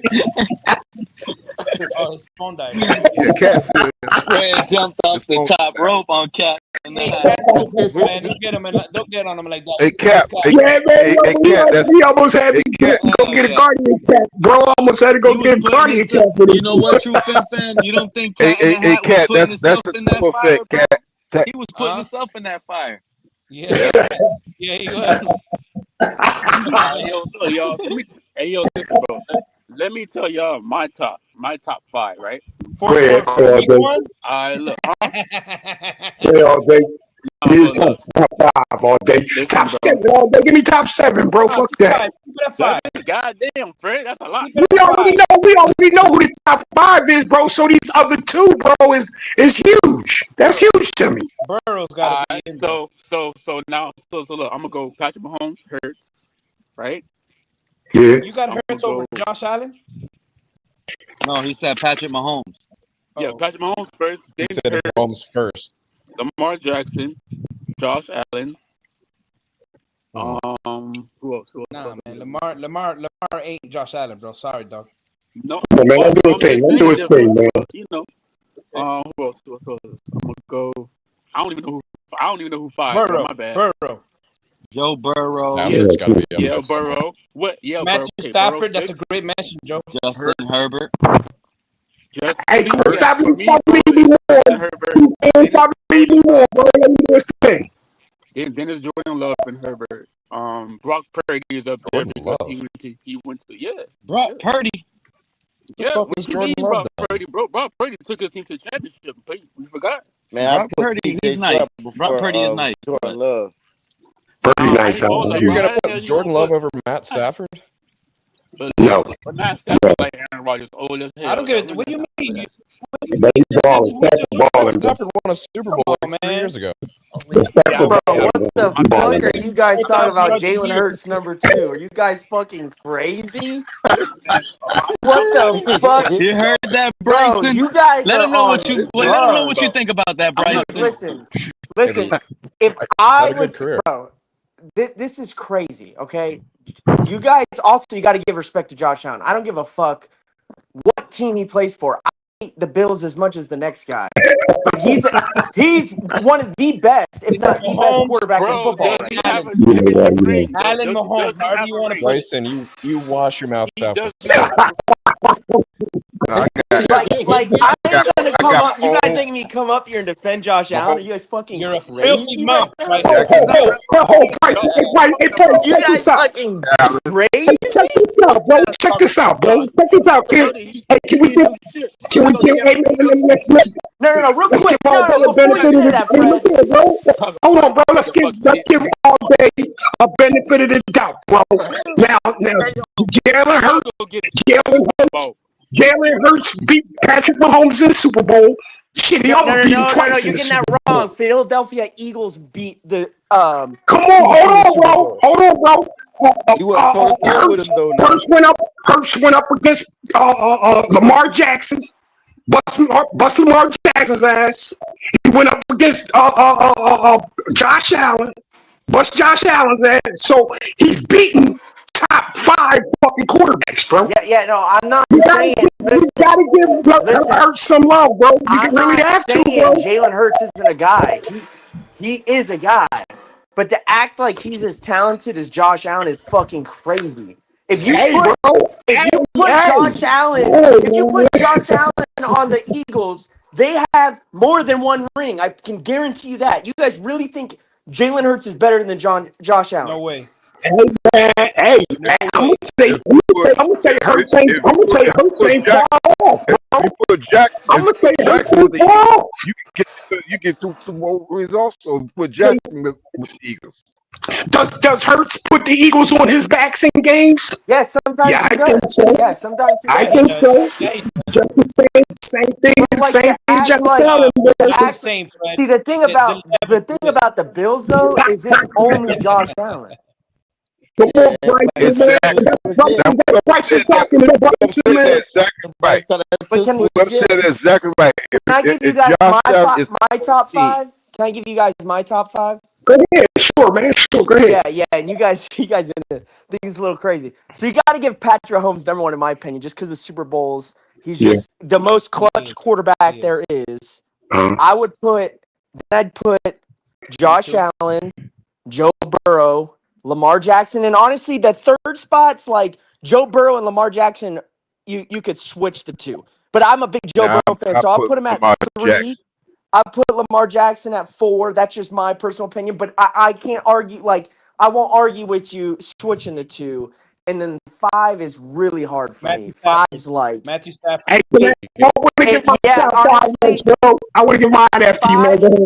Go ahead. 5, you honestly, like, I'm a big Stafford fan, but I'm worried about the age. I'm worried about the injury history. His body's breaking down. No, but we're talking so, like, about moving career. into this We're year. talking about career only. Right? Yeah, but career, you got to put Aaron Rodgers in there. Yeah, that's career, right. Aaron Rodgers you know, got to be close to the top for career. But I'm talking about like career and who would you move forward with I ain't giving right Aaron now. Rodgers nothing, bro. I ain't giving Aaron Rodgers nothing, bro. So yeah, I'd probably put Jalen Hurts number 5. Okay, that's your 5. But there's a big leap. There's a big leap in my opinion. There's a big leap in my opinion from the top 4 to Jalen Hurts. In my opinion, I think those 4 I just named are way better than Jalen Hurts. It's not even close. Yeah, but Jalen Hurts has a more rounded team than the Bills. Come on, man. That's just why he looks good. You know what we're doing, bro? We're going off of the quarterback. And he's just doing his own. Let's leave the teams out of it, bro. We can put the teams in it, bro. We can even say who put teams on their back. Tua number 3. I know it. Tua Hurts puts his teams on his back. I wish you phone was down, bro. Team. I know I Okay. Hey, Phins, I wish your phone had died now, bro. You guys, and listen, and you guys aren't gonna. You guys aren't. Let me tell you my top I'm on my laptop 5 and or it's full 6. charge. And it's my top 5 or 6. It's obvious Lamar Jackson and Josh Allen, top 2. Tua number 3. Go then ahead. Joe Burrow and Patrick Mahomes with Justin Herbert. But that's like the top 5 right there. But For me, it's after Allen. Herbert, For me, it's I'm gonna tell Mahomes. you guys. Allen. Look, The rest I'm gonna tell you guys. I'm gonna be honest with you guys. I know Jalen Hurts is the easy name to pick, but if you're looking at like talent, I think the 6th best quarterback in the league right now is arguably between Jordan Love or Bo Nix, guys. It's the 6th best quarterback, and that's who 6 and 7 is to me. Yo, hey, is my hearing bad, or did this man just say Bo Nix? 6 and 7 is Jordan Yo, is my hearing bad, or did this guy just say Bo Nix? Crowd like that. Bro, hey, yo, go put week 1 film on, Pete, and then come back to us with that Bo Nix shit. I'm gonna fuck y'all up with my 5, bro. Y'all gonna be fucked up with my 5. I'm gonna tell you now. I'm gonna tell you now, y'all gonna be fucked up with my I just want to understand how come ain't nobody got Jalen Daniels up in there. Yeah. Yo, you know what? Yeah, hey, I changed my top 5. I'm putting Jaden Daniels before Hurts. You're right. I got Jaden Daniels in there before Hurts. That's a I great had mention. Tua at 17, and he just at the beginning of the season, and he's gone down now. Okay, he may be. I changed my top 5. I forgot about Jaden Daniels. I forgot. Hey Bryson, you had the same reaction as me, right? When Pete said Bo Nix. I was like, oh shit, we got infiltrated. It's another channel here. Somebody's talking. Yeah, that's crazy. Wait. And you heard Bryson, right? True Fin fan. You heard Bryson. Did you see his week 1 performance? Oh my God! No. It wasn't. Bryson's favorite word is yeah. That is crazy. That is crazy. It is crazy, though. Is that a that's why I know that's Bryson talk. Hey, y'all gonna see the next Josh Allen of this league is Bo Nix, y'all. Y'all gonna see. Go ahead and say it, Bryson. Bryson, say it again. Say it again, Bryson. No, it's That's crazy. There you go. The next Josh Allen is I'm gonna fuck y'all up with my. The word was great. It's a hell of a drug. Yo, I really want to hear Fred's though, because I know this is gonna be Go ahead, Fred. Go wild. ahead. When I give you my top 5, bro, I ain't even Fred got thinking Joe about it. Milton as I'm number not. I'm one and not thinking Kyler of. Murray as number I'm two, not. I'm right? not. I'm not thinking about. I'm not thinking about no goddamn 3 years ago Super Bowl. I ain't doing that shit right there when I give my top 5, bro. My top 5 right now. I'm gonna say Josh Allen. I'm gonna say Lamar Jackson. Yeah. 3. I got. I'm gonna put Patrick Mahomes at 3. Okay. 4. I got Joe Burrow. 5. I got Hurts. 6. I got Jaden Daniels at 6. 7. I got Matthew Stafford. 8. I got Brock Purdy. 9. Jared Goff. When is did you Yes. say Justin Herbert? No, he Justin didn't say Herbert. Herbert. I didn't give Herbert a chance yet, bro. You Matter of haven't fact, I'm gonna said skip that. Herbert, bro. Hold on, Now bro. you saying Hold on, names bro. Yo, like that Brock actually Purdy, might. Come on, hey, man, let Stafford, me finish. I Jalen gotta be Hurts. honest. Come on, How man. you Come on, giving man. out 3 names Come right on, now, man. Fred? Hurts, Hey, yo, Come no, on, Fred, man. can I Stafford, just give and you some Purdy? props real Hey, let quick? Fred You finish, No, man. you Come bro. ain't on. gonna, man. You ain't letting me do my thing. I told you I ain't doing that Super Bowl shit. I mean, I know I it's ain't doing it's that Super worthy. Bowl crap Hey, You either. know listen, what I'm other saying, than bro? Brock Purdy, that might But have been his best take ever, to be honest. oh, He bro, said, and he hold said, on. I ain't doing that Super Bowl shit. That's right. That's right. That's right. I ain't doing that Super Bowl Yeah. shit, bro. Like when You I can't see do the that. Let me talent, tell bro, you I'm why like, you can't do that Super Bowl stuff, Zion, and Fred is right. You put Josh fuck Allen me and the up, man. Chiefs. The I Chiefs got probably Josh win Allen. 3 I to got 4 Patrick Super Mahomes and Bowls, Josh bro. Allen. Y'all could keep the rest. You could You choose put whichever you you want. put What'd you Lamar say, Pete? Jackson on the Chiefs. The Chiefs probably have like 4 Super Bowls with Andy Reid and Lamar Jackson. That's why I've always put those 2 above Mahomes. What do they cry about? Oh, Mahomes lost that Super Bowl. He had no What's tackles. Mahomes' Cool record and story. what's Yeah. Lamar Jackson's record against Mahomes in the playoffs or period in total? What will be Mahomes' record if he was facing Lamar I'm Jackson not and saying Andy what Reid? would be. I'm saying what is. If my aunt had a dick, she'd be my uncle. Yeah, but you How were many, doing the how same many thing. coach- You were doing the same thing. Hold on, I'm we just got the trying to help Phins you with the tailgate, what if shit. Capitan swimming Careful now. around. What's going on? Listen, it's finally the chickens have come home to roost, Pete. Finally, You after sound like a new dude. years and years and Why you No, years. no, sound like Fred, that, Fred, hold on, Capitan? Fred. Let Cap Hey, go, let Fred. Let Cap Cap talk, go. man. Hold Let on, Cap I Cap can't talk. hear Bro, him. He man, that, sounds that cat muffled, sound guys. like cat, man. You sound like somebody else, bro. Sound like cat, No, then, that's bro. Cap, bro. Let him talk, man. He just came out here. He's just gonna go ahead, Cap, bro. God damn. There you Everybody all go. You right? sound good. There you go. Go ahead, Cap. All right. Yeah. Anyhow, what I was saying, finally the chickens have come home to roost. Pete, everybody. Well, we've been telling these people about this quarterback was What the up, perfect Cap? embodiment of Peace. all of his shortcomings. Yeah. It's exactly what we've been saying, all on display. We would point him out when it would happen in games, or this game he did this wrong all game, or turnovers. But in one full game in week 1, we got to see everything on display. Yeah, And that's how true. does he respond? He responds as if, how dare you?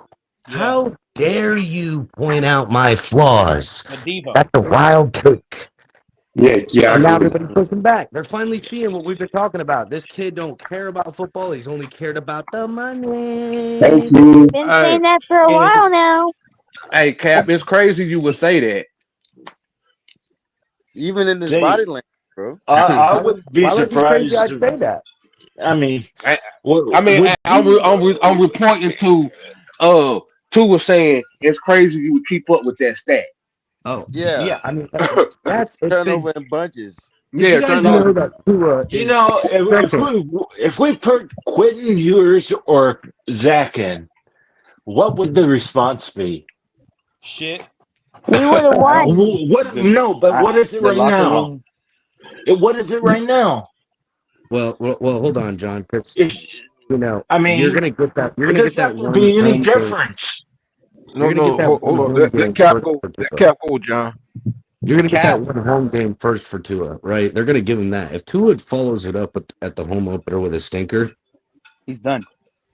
Yeah. I don't know if he's done, But man, oh man, will you see the shit slide downhill at an accelerated rate? Hey, Cap, I got a He's question done. for you. I got a He's question done, for you. bro. How You think long that do you guy's Yeah. gonna think? survive How another long? big hit Hold on on, hold on. Sunday? Hey, Cap, I got a I don't, question. I don't. How long do you think it'll be before the home stadium starts booing Tua if he does a Sunday. shitstorm? Hey, No, Cap, I they'll got a boo him question Sunday. for you Yeah, too, I'll bro. tell you I why. got Y'all a I'll let tell this you question for why. you, guy They'll let Cap. boo him when they let get Cap on the finish. field. He Go puts ahead, that Cap. Let Cap performance, they finish. will boo so loud at halftime. And Yeah. then if they come out and on that first drive on the third quarter, they shit the bed again, that stadium will erupt. Now, again, I think he's done. At least the fan base has made that clear. Finally, but the team and all of their ignorance and all of their last fuck you to the fans, like they've done year in and year out, will put him in one more game to get embarrassed by Buffalo, or he'll probably Hey, have his best game ever against Buffalo, and then they'll try to buy us back, and we'll see how the fans respond at that point. Hey, Cap. El Capitan. Hey, Cap. You said something about his body. Did you say something about his body language, Cap? No, that was me. What in the Oh, interview? Is that what you're okay. talking about? But Something His you about his know, body language. language. I said, when I when said, he I was, was I talking was, after the game, when he was talking in that interview, yeah. you know, when he said double bubble, is that what he said? He said I tried to do a double bubble or something. But I want to I get I want swear. to So get back two to the balls. Roosters. I want to get back to the And I'm Roosters I'm talk. going. Does he have a concussion? Does he have some brain damage? Because is there anything We'll such as find the out on double Sunday, bubble? John. We'll Shout out to find El I'm out on Cap, Sunday, man. serious. John. Shout out Is to El there Cap, something man. like My boy. that? John, Shout out to El John, Because Cap. let me I Hold up, don't read. John. know. Hold up, John. Hold up, John. What you saying, GFC? No, I say shout out to El Cap, man. My boy, started Yeah, that yeah. match about a concussion, man. Hey, hashtag toss boss Ross, baby. If we get into the real problems, we can go all the way to Capitan, back to the beginning. Capitan. What's up? I'm glad you're up here. Did you see the title? Did you see my title in the thumbnail? Because I, I think I, that kind of alludes to the Roosters are out, kind of. I think he's calling out the Tuaneers, right? Check TD Phins Talk tells Tuaneers off, right? So let me Yeah. read you the tweet that I based the title on, and we had discussions up here about. This is what TD Phins Talk said earlier. He said, "So everyone wants to drop truth bombs today, huh? For 6 years, many of you crucified TD for speaking the truth. Now that everyone finally sees it, it's now just convenient to poop on the team and crap on Tua. Hell no. Everyone who knows this, you have been a part of the problem in the fan base. P.S. Please stop listening to all these clowns. Hold them accountable for feeding you lies, manipulating you through the internet, and trusting them.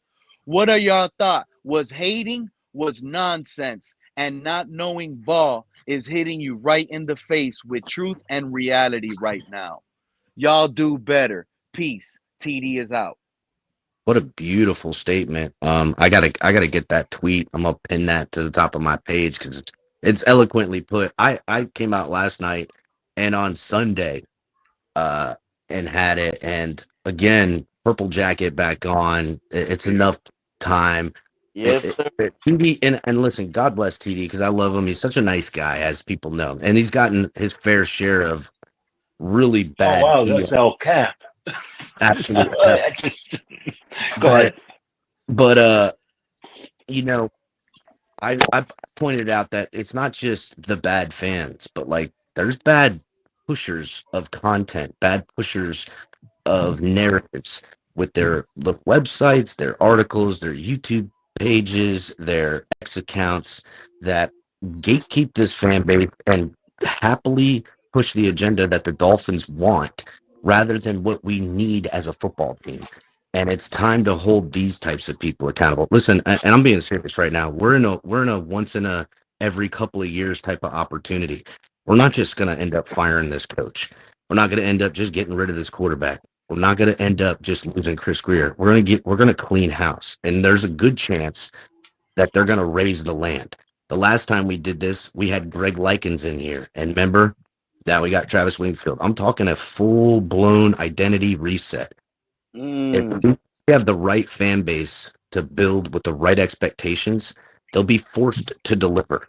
and not buy into the propaganda, not stand and bend over and booty clap for whatever the fucking team's narrative is that they're pushing out, but say no.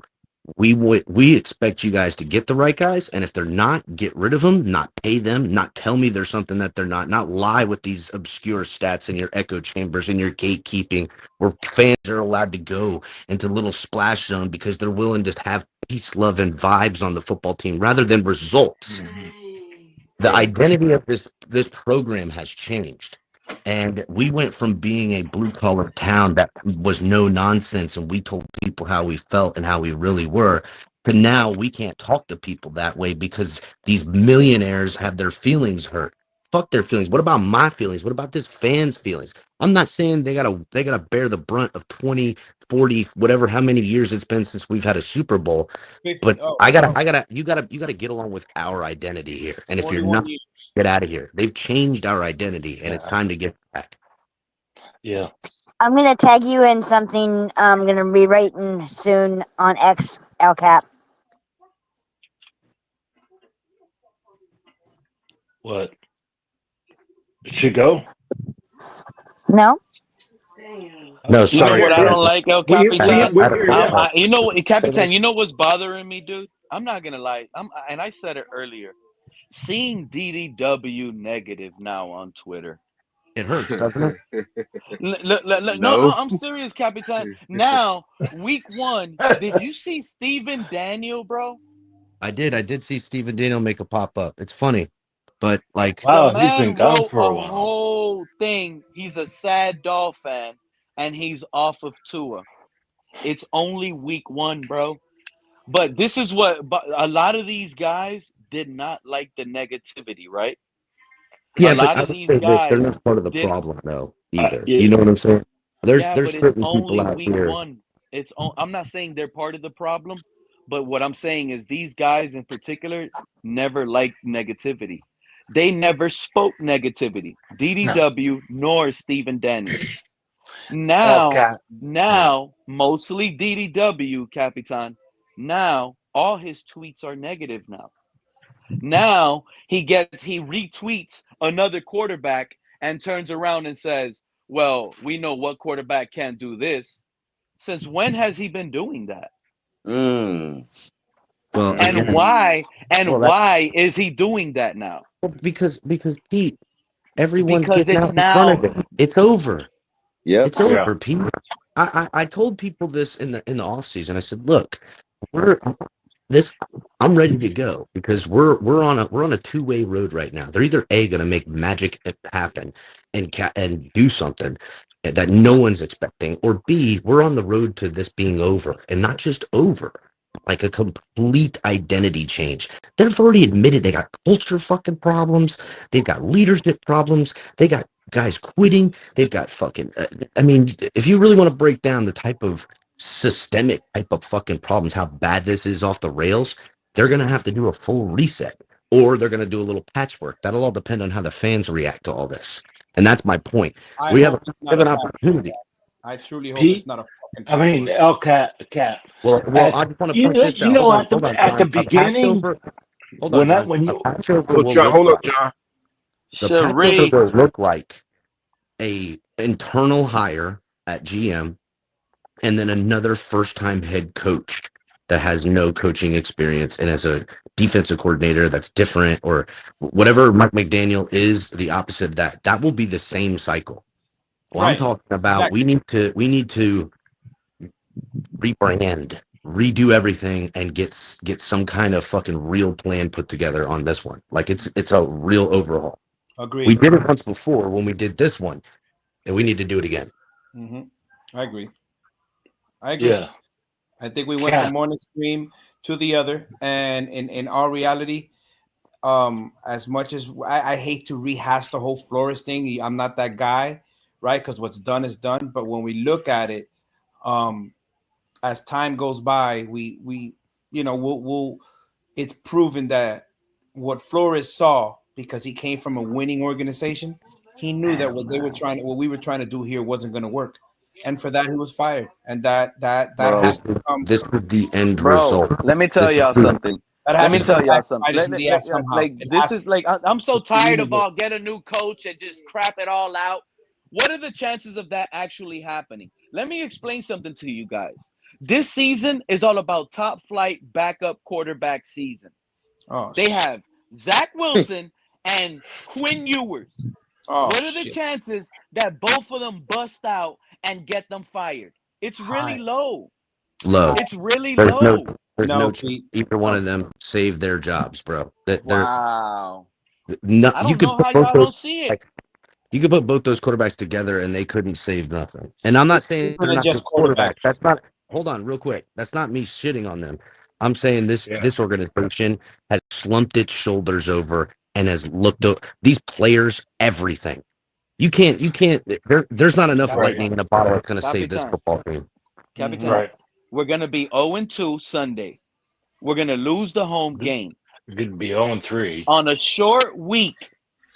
a short week, all we're going to hear is bench Tua, bench Tua, bench Tua. And they're not Listen because to what it's a short week. I'm telling And you, they're not gonna do it. Wait, they're not going to do on it. Thursday night in prime time, when Tua again craps the bed at halftime, I would almost bet my money, bro. Zach Wilson is coming out after halftime. No. I'll tell you. You know. You want to know something, Pete? I really Real feel quick, confident. I can see it now. The imagery is beautiful. Zach Wilson, the Buffalo Bill killer, comes in at halftime and wins the Dolphins back again. Is the narrative potentially there to write? I could say yes. Sure it is. I would say the Dolphins are so pathetic they're not even going to give you that, Pete. That's what I'm saying. The Dolphins are so pathetic they're not going to give you that, Pete. Then you know what? Then they're tanking. We are tanking. Now you got it, Pete. Now you got it. If they don't do the switch by week 4 or 5, and he allows us So to they'll go do the switch when they fire 0-4. McDaniel season. If they allow us to go 0-4, we are tanking. 10 days off. We are tanking after game 3. That's when any switch will happen. It's not in a short week. At some point, and I'm going to be realistic, guys, because they're going to win a game. At some point, probably right around week 6, if a piss poor performance, that could see Mike McDaniel fired, right? Right. Which case Weaver will come in and this before the trade deadline, right?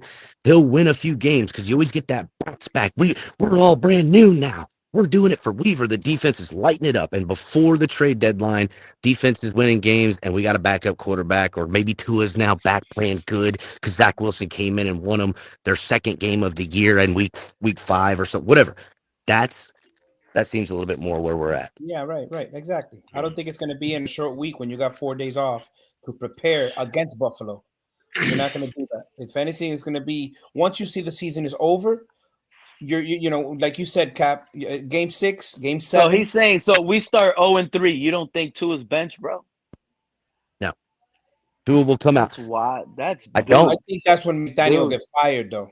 I think that's not when McDaniel gets fired. That's when they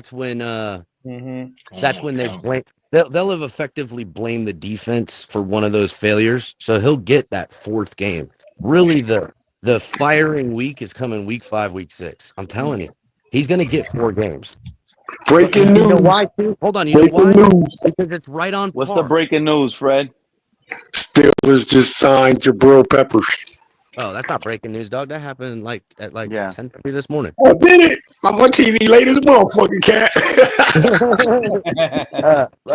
cat. Cap, you know, a long time ago, you asked me a question. Why do you think you wouldn't take Tua? And I really couldn't answer it, but deep inside, it was because he had injuries problems. I mean, in college. And I would never even touched him with a 10-foot pole. Even if I haven't seen him, I wouldn't have touched him. Okay? I wouldn't. I mean, listen, I don't like to kind of look in too much retrospect on things because I don't know if Herbert was the better choice over the two. I could say on the eye and now as what I would be happier with, certainly. Wait, is the community really, look, I'm on Twitter, is the community really getting the fire McDaniel and fire Greer thing going? There's Oh yeah, already no, over it's they're $600 well, raised for the banner. And then you know what's funny, Pete? You'll go in there and talk to them and tell them about other stuff that needs to happen, and then they want to argue with you. Well, meanwhile, they've been arguing with you for 2 years about firing Greer and firing, getting rid of Tua, and you know what I'm saying? Like now they're not going to listen to you now. You know, I was like, no, don't you realize I was right before? I'm telling you, I'm right about this too, and they don't want to hear you. It's fucking incredible, Pete. People they're so close to the problem. They're like solving right what's in front of you. They don't realize how we're stacking up with these problems from way back there. It's like a log jam. You know what I'm saying? Cap, You can pull Cap this log out of the that's why river, but Cap, they're dumb. It's incredible. Cap, that's why I said, right, and I'm gonna say this now, and I said this Pop three, off, 4 years ago. I didn't know anything about following the draft to follow up to the NFL. I didn't, right? I started watching the draft in the pandemic and whatnot. I even remember the interviews were through Zoom, bro. Everybody remember that? Yeah. So at that time, I didn't know How shit. can we forget? You see what I'm saying? So I'm a admit I'm a grown ass football fan now. But when I and to what Cap was talking about, when I studied Why you do that, Ken? who were the top, It who was just got funny, all the my fault. trophies, who got all the trophies for each position coming out of college, right? Generational talent. We had this discussion. What is generational talent? Tristan Wirfs. You needed to replace Pouncey, right? So I studied Ruiz. You mean to tell me? I think it's intentional with Chris Greer.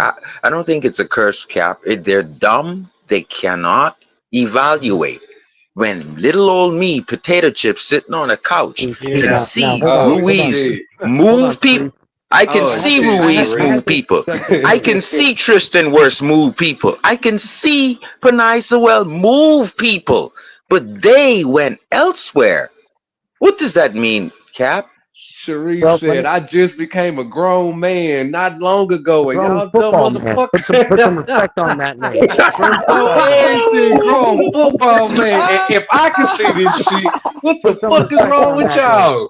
On everything, I feel you, Sharif. That's what's up. I feel you on that, bro. Shout out to Sharif, man. So what I'd say to that, Sharif, is this. In retrospect, everyone's going to say Chris Greer failed at general managing this football team, but I would say that Chris Greer accomplished his job for the Miami Dolphins. Oh shit! Hold on, Cap. You skipping over in my territory with Mike McDaniel. Explain yourself, sir.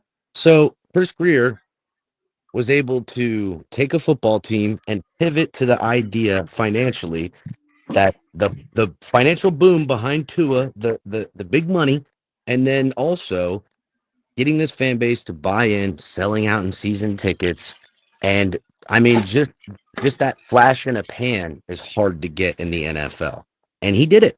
He did it. The sales went up, and as soon as they re-signed all their talent, and after they put together the I 2023 agree. season, re-signed everybody, they then took 10% of the Miami Dolphins and sold it. And Stephen Ross made back his initial $800 million investment, or whatever the fuck it was, to buy the Dolphins. And now he has liquidated assets, and he gets to then now take that and do what he's always done. And profiteer. People forget Stephen Ross bought a football team, and right now he's ended up with, because of that football team, his money investment in that football team, he has now ended up with a new stadium, a brand new roof, a Race car track. a racetrack, and owning the controlling 51% interest into F1 racing, and a fucking the tennis court, and all of that the Miami Dolphins bought him, because every time he invested, and he did this with Sue, he did it with Wallace, all the way back to the very beginning when we had the Wildcat. He cashed in every time and got back investments and reinvested it to things around the stadium. He's an incredible businessman. And the guys like Chris Greer and them are hired, and they are hired to make that thing do more of that. And if football gets in the way of it, then that's not, they'll always pick business decisions over football decisions. So basically, what you're saying is the So he fans doesn't need to care come. about They the need to people. either stop buying the merch, Hold on, or they John, need to hold on, come John. to the games with paper bags over their heads to send a clear message then we are not happy with this product, then, right? So what I said, because here's the problem right now, because he's so good at it, he's done a master class at ownership in the NFL. I mean, if he wrote a book and a memoir on how to do it, other owners would love him. Because right now, there's not enough of us that could walk away from buying tickets to the Dolphins game to break the bottom line at this point. There's not. There isn't. So we gotta send it. He's got that hope wheel, that hopium wheel, fucking on a fucking Hook, lean, and 7-day sinker timer with these 3 Yeah, years. hook, lean, and sinker got you. Bro, he is so.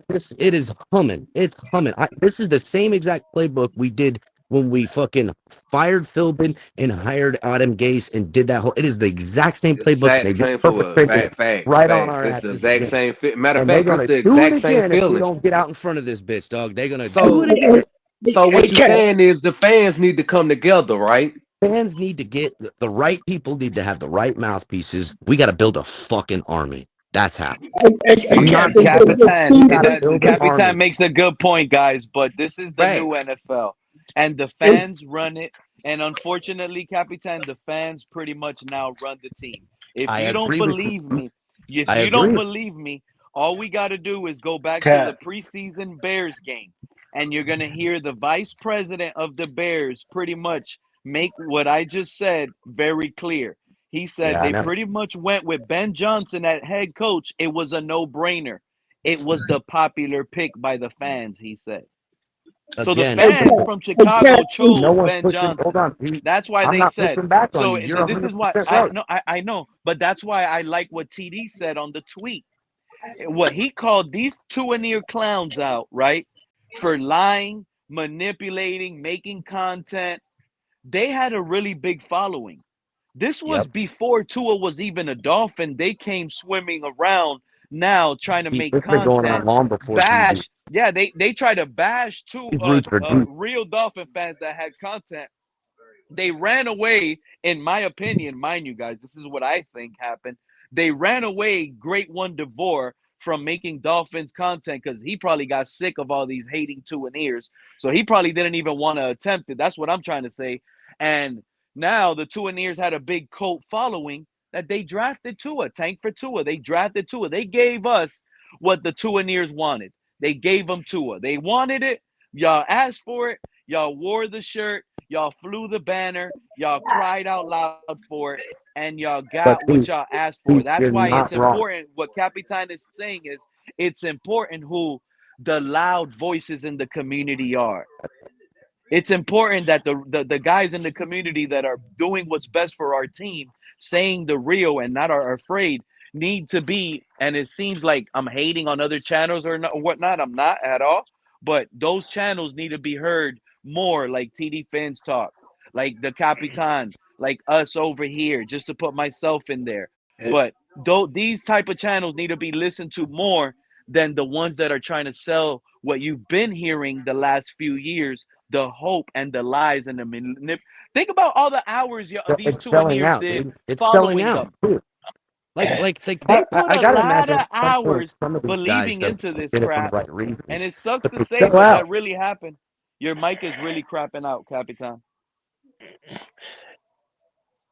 Hey man, is Ross the sole heir of the Dolphins, bro? I mean, like, is there anybody else have any ownership in the organization, bro? Not as much as Ross. Yeah, this may be like I said, right? I'll say this, Fred. I pull for the New York Knicks, right?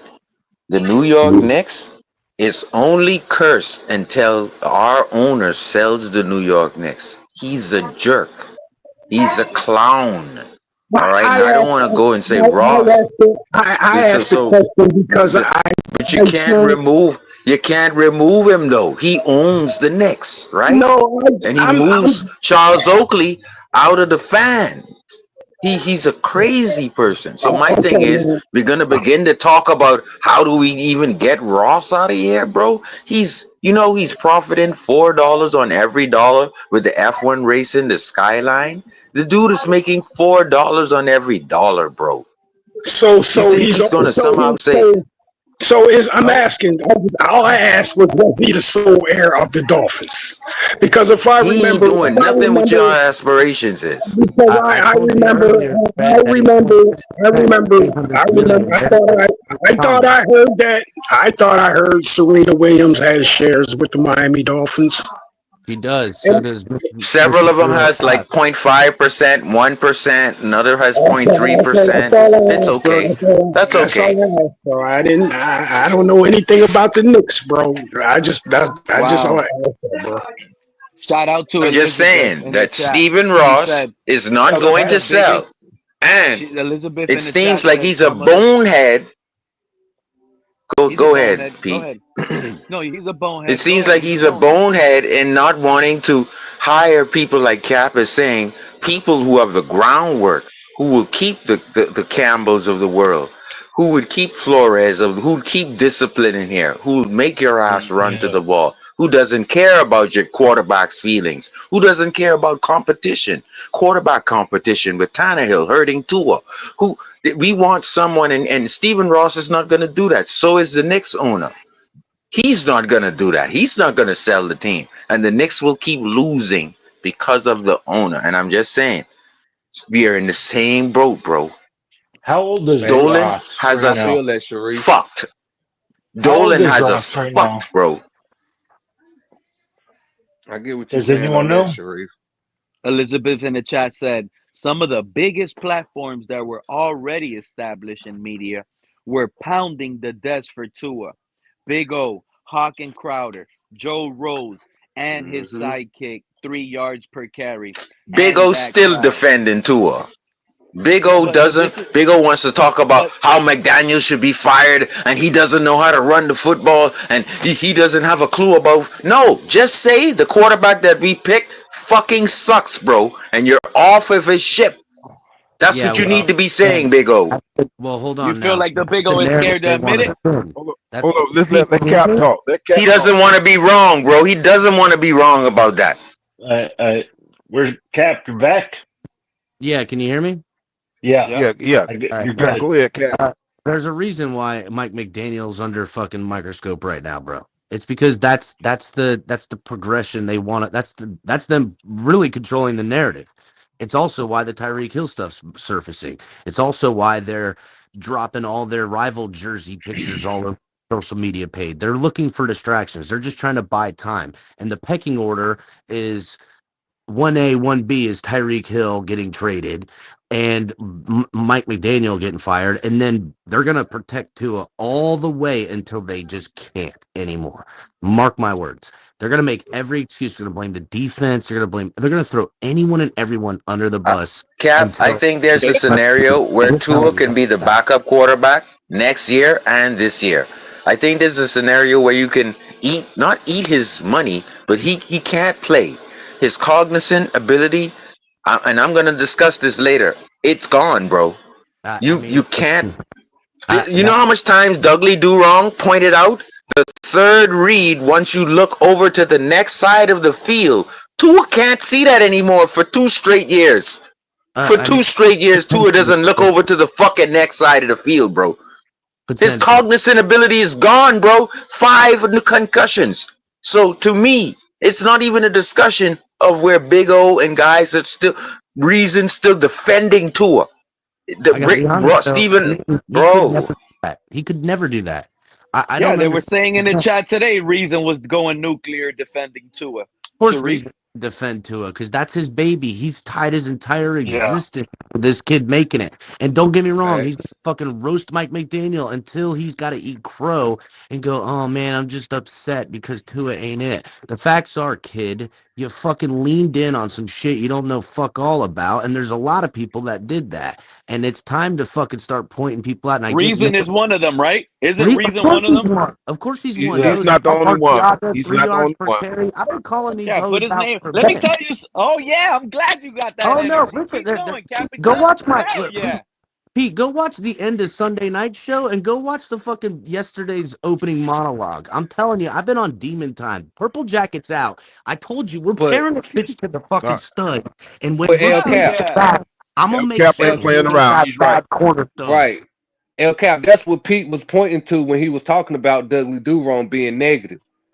Dudley Durham was saying that he ain't had no negative bone in his body, but now all of a sudden he can be negative. That's what Pete was. Ain't that what you was pointing out, Pete? Look again. 1000%. That's why I was saying going on Twitter now, Cap. I'm not gonna lie, it bothers me.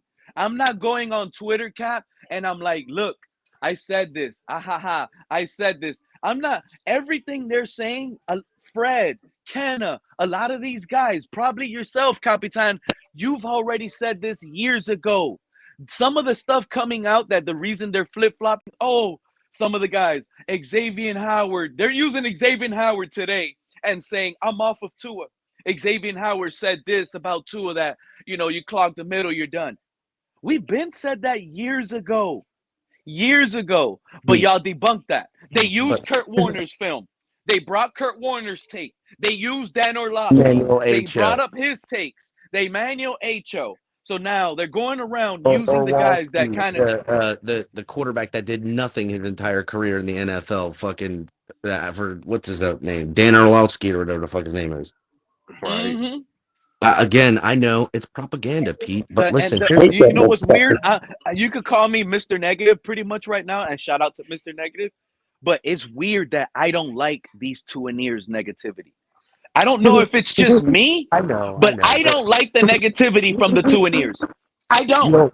You don't like it. You don't like that now they see after you've been telling them for 3 years. I get it, and there is something there. I don't like it. I know. I'm kind of there with you, but we got to come, Pete. We got to be kind of fair. Some people have to learn the hard way, right? They haven't experienced this enough to know what's really going on.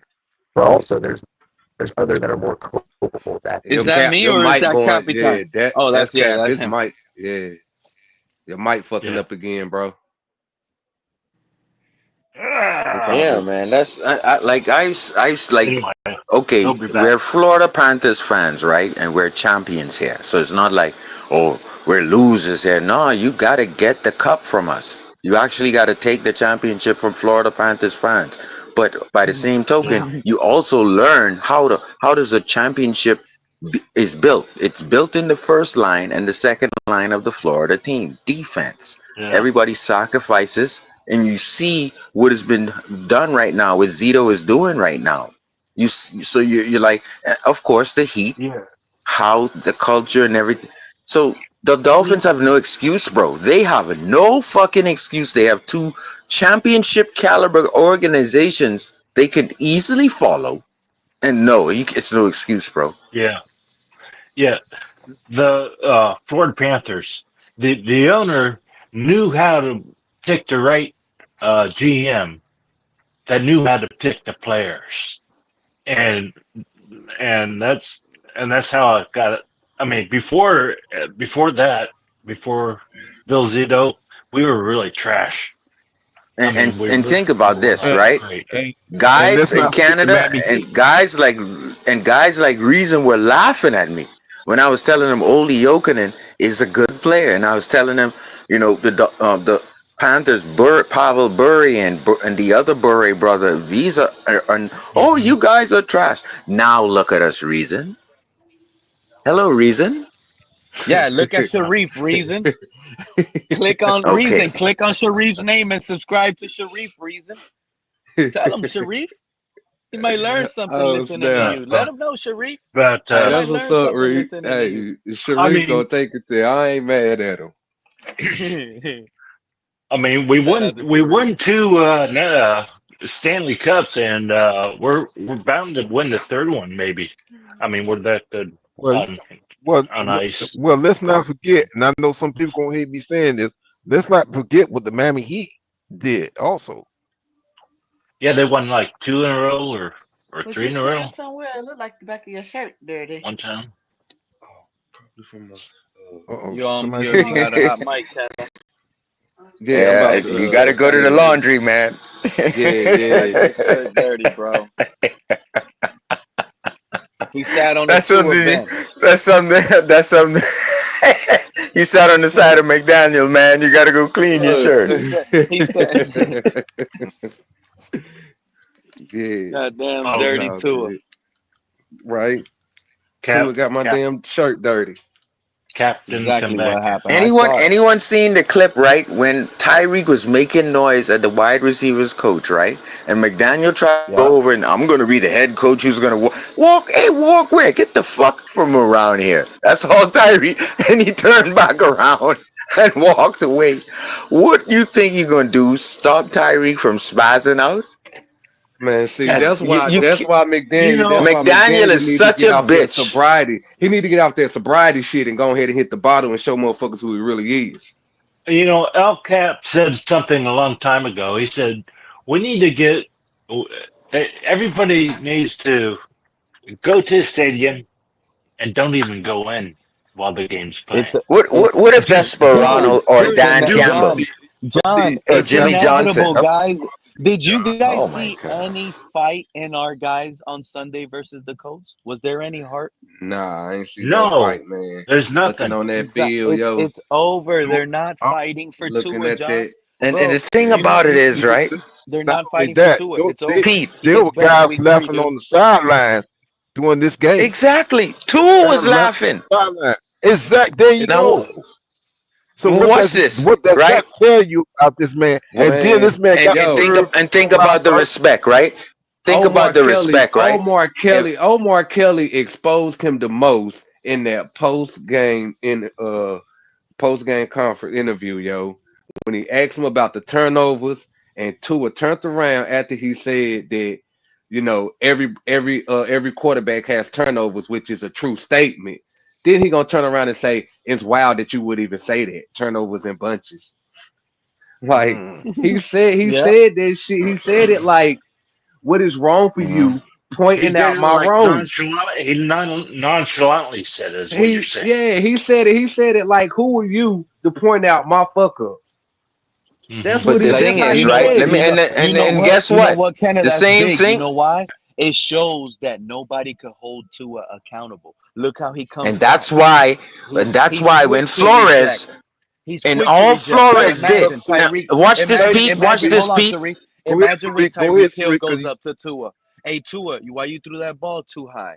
Oh no, I didn't. You weren't at the right spot.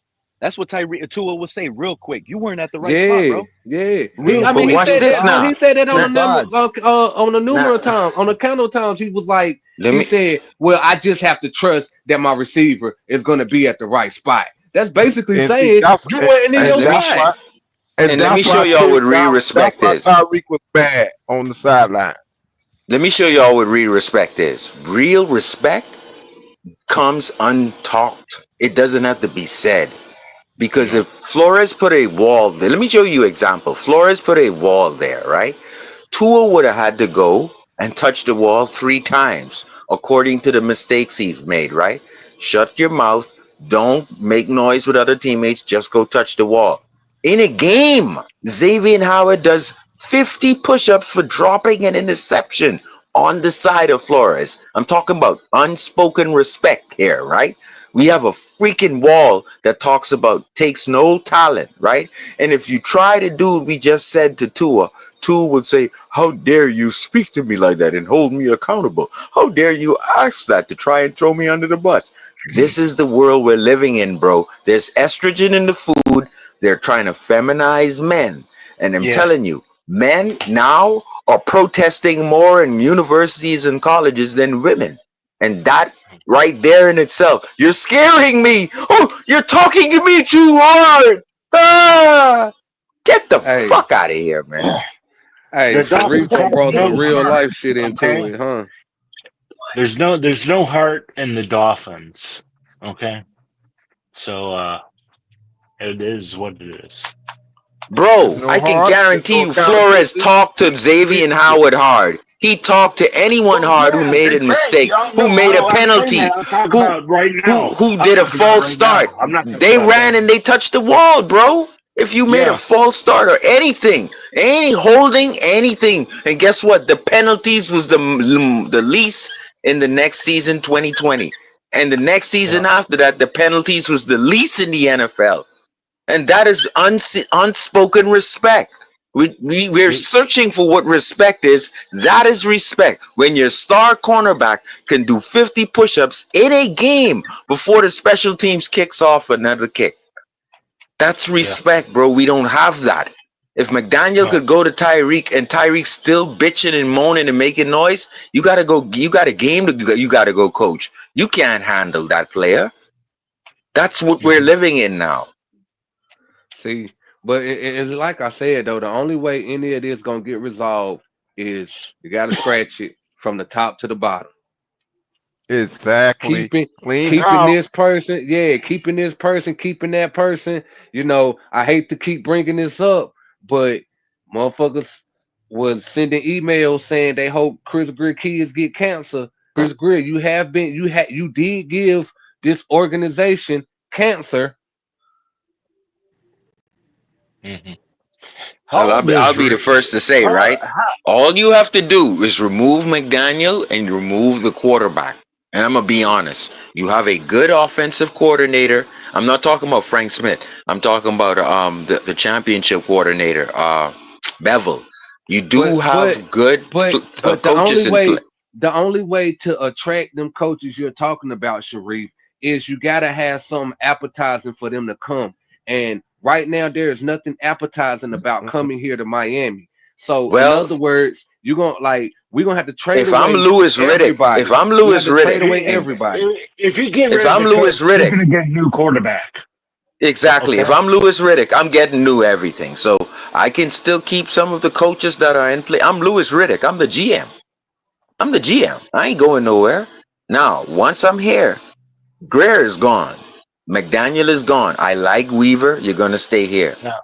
I don't know who the interim guy is gonna be, but I can work with Bevel and Frank Smith and these other guys. I'll tell you what. I can work with the players, but I If they cannot work get with the rid of the quarterback, GM, and I cannot the work with the GM will coach. not. If they get rid of the GM will not really go. They'll probably just move him into a different position and not the Demote GM. them, yeah, And demote them. Well, no. Then Primo, how do you say it? Not demote him, but because you go can upwards still win with this roster, and get a new but you will not GM. win.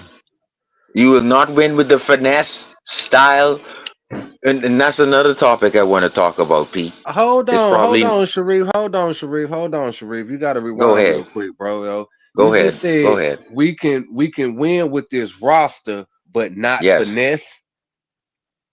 I think if we change the GM and you bring in Louis Riddick, for example, So who you on change this the roster? quarterback I hear you on and you that. change the head coach. Yeah. I hear you on that. So what I'm saying is, who on this roster has enough heart to play a power style football? The thing is, do you want to play for Louis Riddick and for Weaver, for example, or do you want to play for Louis Riddick and Darrell Bevel?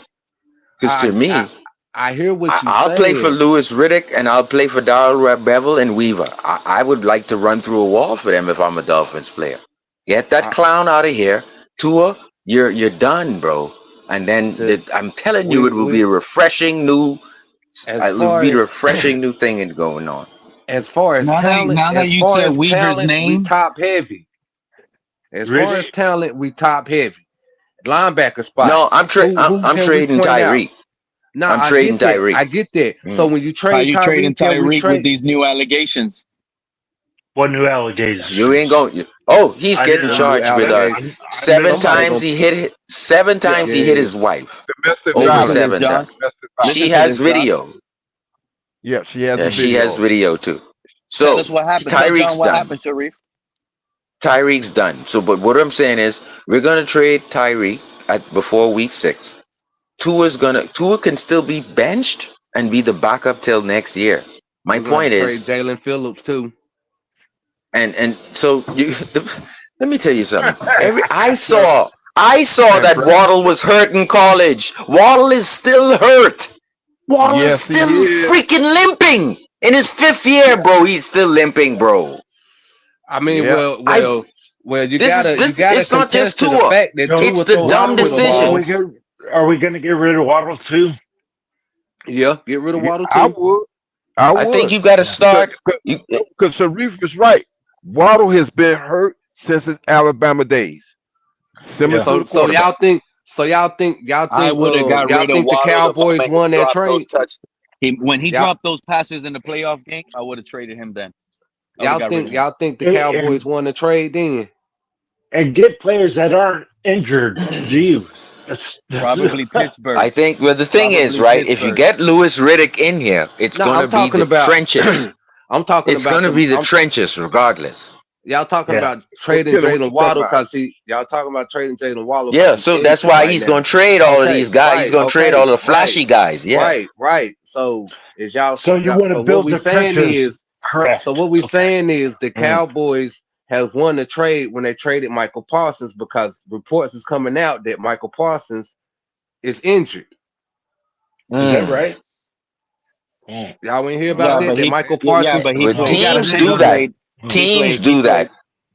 But He that's has a that's back Green Bay spasm or fault for something. not Yeah, but they researching. saying the only reason there we go. That's what I was about to say. The only reason why he playing is because they say he got to take an epidural for the rest of his football season to continue playing. Well, that's Green Bay fault. That happened to What is many that? teams when you don't research the guy you're trading for. Hey, Kenna, You Facts. what got to is do that? more research. That was the Michael Parsons trade. That's why Jerry Jones. No, That's why they was at a what is no, what? Kenna. What I'm talking about, you mentioned something called Aprador. What is that? Yeah, that's Is the it medicines back that the problem? that nah, that's the medicine That's what they give that pregnant women when they're giving y- birth in their exactly spine. Numb them. exactly. Okay, gotcha. That's Steve, by So the way. That's what they. basically, it's like a strong So, ass numbing medicine. Mm-hmm. Okay, oh, okay. It's okay, that numbing makes sense. medicine. Okay.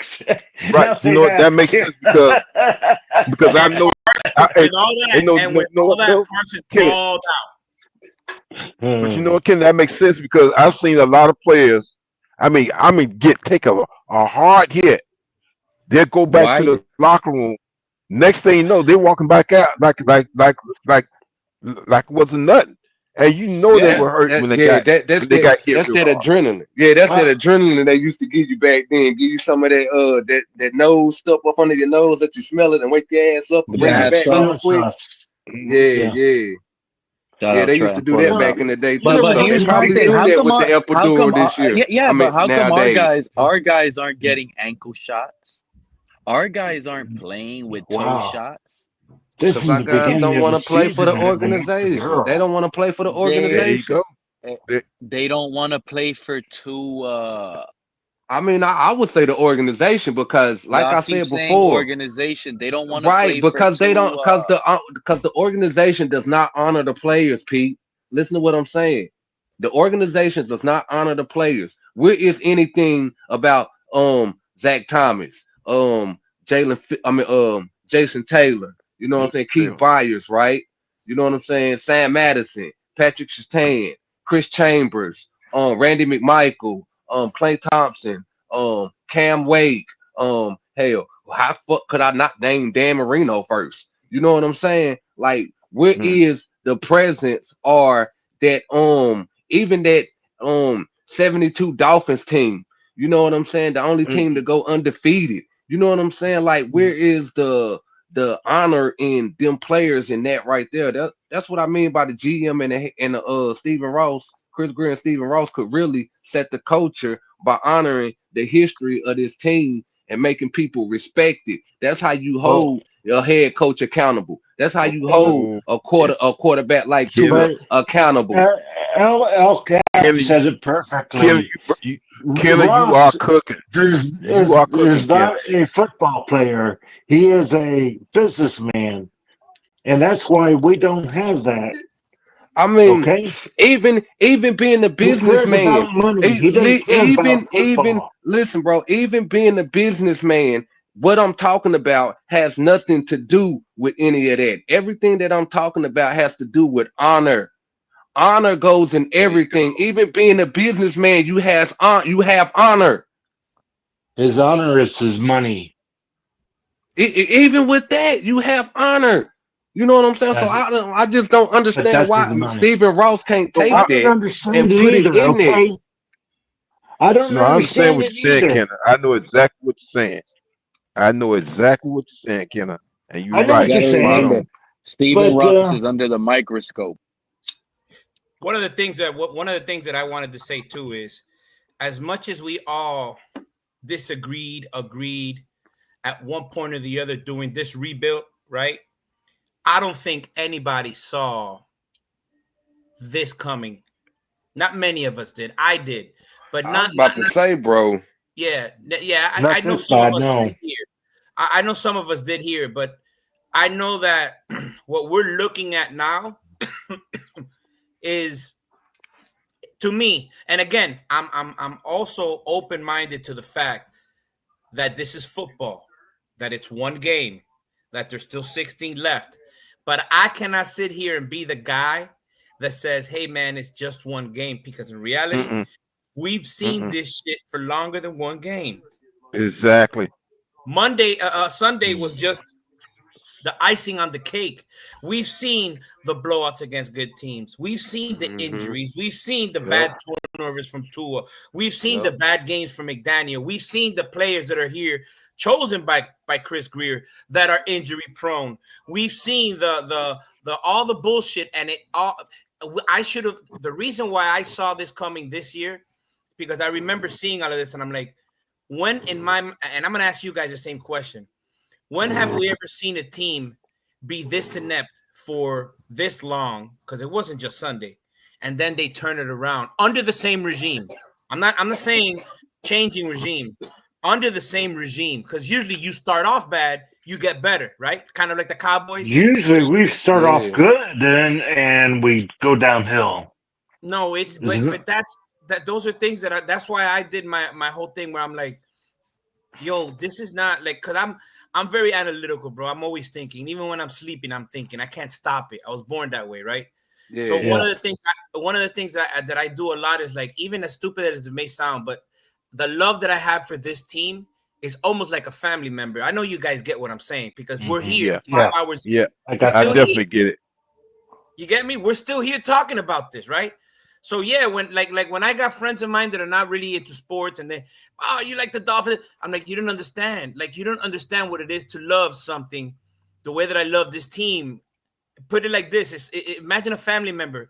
Call me an idiot, but that's the way I feel. So when I'm looking at this and I'm thinking about this team at times, like I did in the offseason last year, knowing how the salary cap works, because that's one thing I've always known very well, how it works. What you could do, what you can't do, what you should do, what you shouldn't do. Are there teams that keep restructuring and restructuring? Sure. Look at the New Orleans Saints towards the end of Sean Payton and Drew Brees. They were in the cap for God knows how long. Restructure this, restructure that, right? But I know that we don't have Sean Payton. We don't have Drew Brees. We don't have anything near that. We're a shit franchise, okay? That's what we've turned into.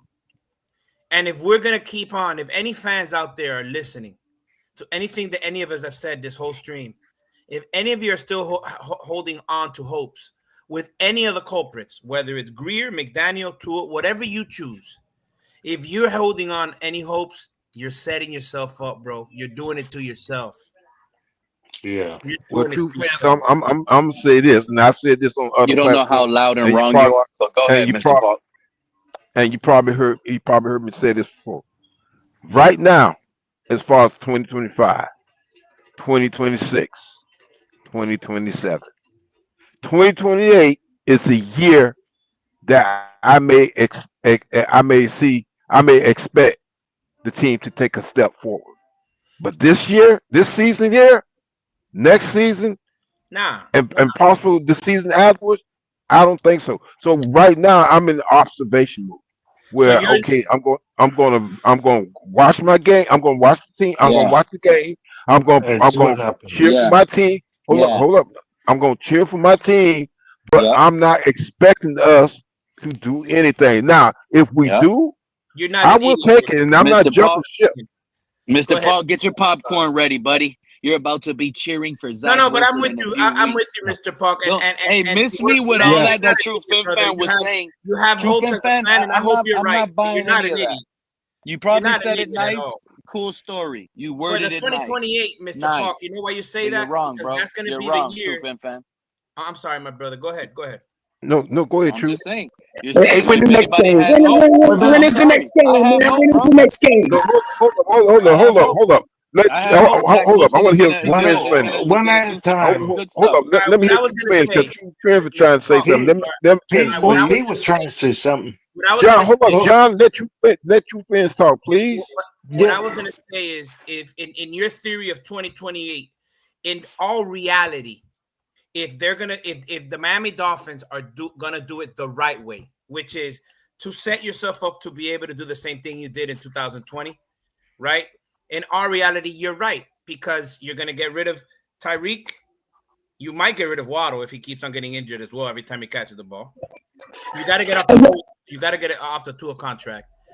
You're Hey, gonna have can I, certain players that you Hold up, Fred. drafted. Hold on. You're gonna have certain players that you're gonna keep drafting. This was the first year. Why I say it's the first year, Mr. Park, because they had every opportunity to restructure. If they want to keep the nucleus intact, they have every opportunity to restructure Tua, Waddle, Hill, and you kick the can. You kick what I mean by you kick the can is you kick the finance can down the road, right? You kick the piper down the road. You still got to pay the piper. You always got to pay the piper, but you kick it down the road. They chose not to. That in itself told me, okay, you've lost Ramsey, you lost Janu, you lost Wilkins a couple years back, you lost Ginkle, you lost this. So you're consistently losing players and you're replacing them with draft picks or 1-year player like what we saw in Judon. That tells me, with my experience that I've been watching this game long enough, that tells me that the Dolphins are not willing to invest in this regime any longer. I just thought. In your theory, at the end of the day, we'll know by then. That's not true. Your It's theory not could true. be working out They exactly. invested in top flight backups like Zach Wilson and Quinn Ewers. 1 year, fool. They Where's invested. Quinn Ewers is 4. Quinn Ewers is 4. Because he's a 4 rookie, years. man. What are you talking But about? they invested in him. He's a draft pick. Exactly. They invested in him. What do you want them to do? Not draft a backup when we don't have backups? They could have the guy that we brought in, waited for Zach Wilson, undrafted. is 1 year. But is that 1 year? It doesn't matter. It's not 2 or 3, bro. It's 1 year. They invested with what they were able to work with. They invested. No, they traded. But Trades what are he's saying, they're investments. only 1 year though.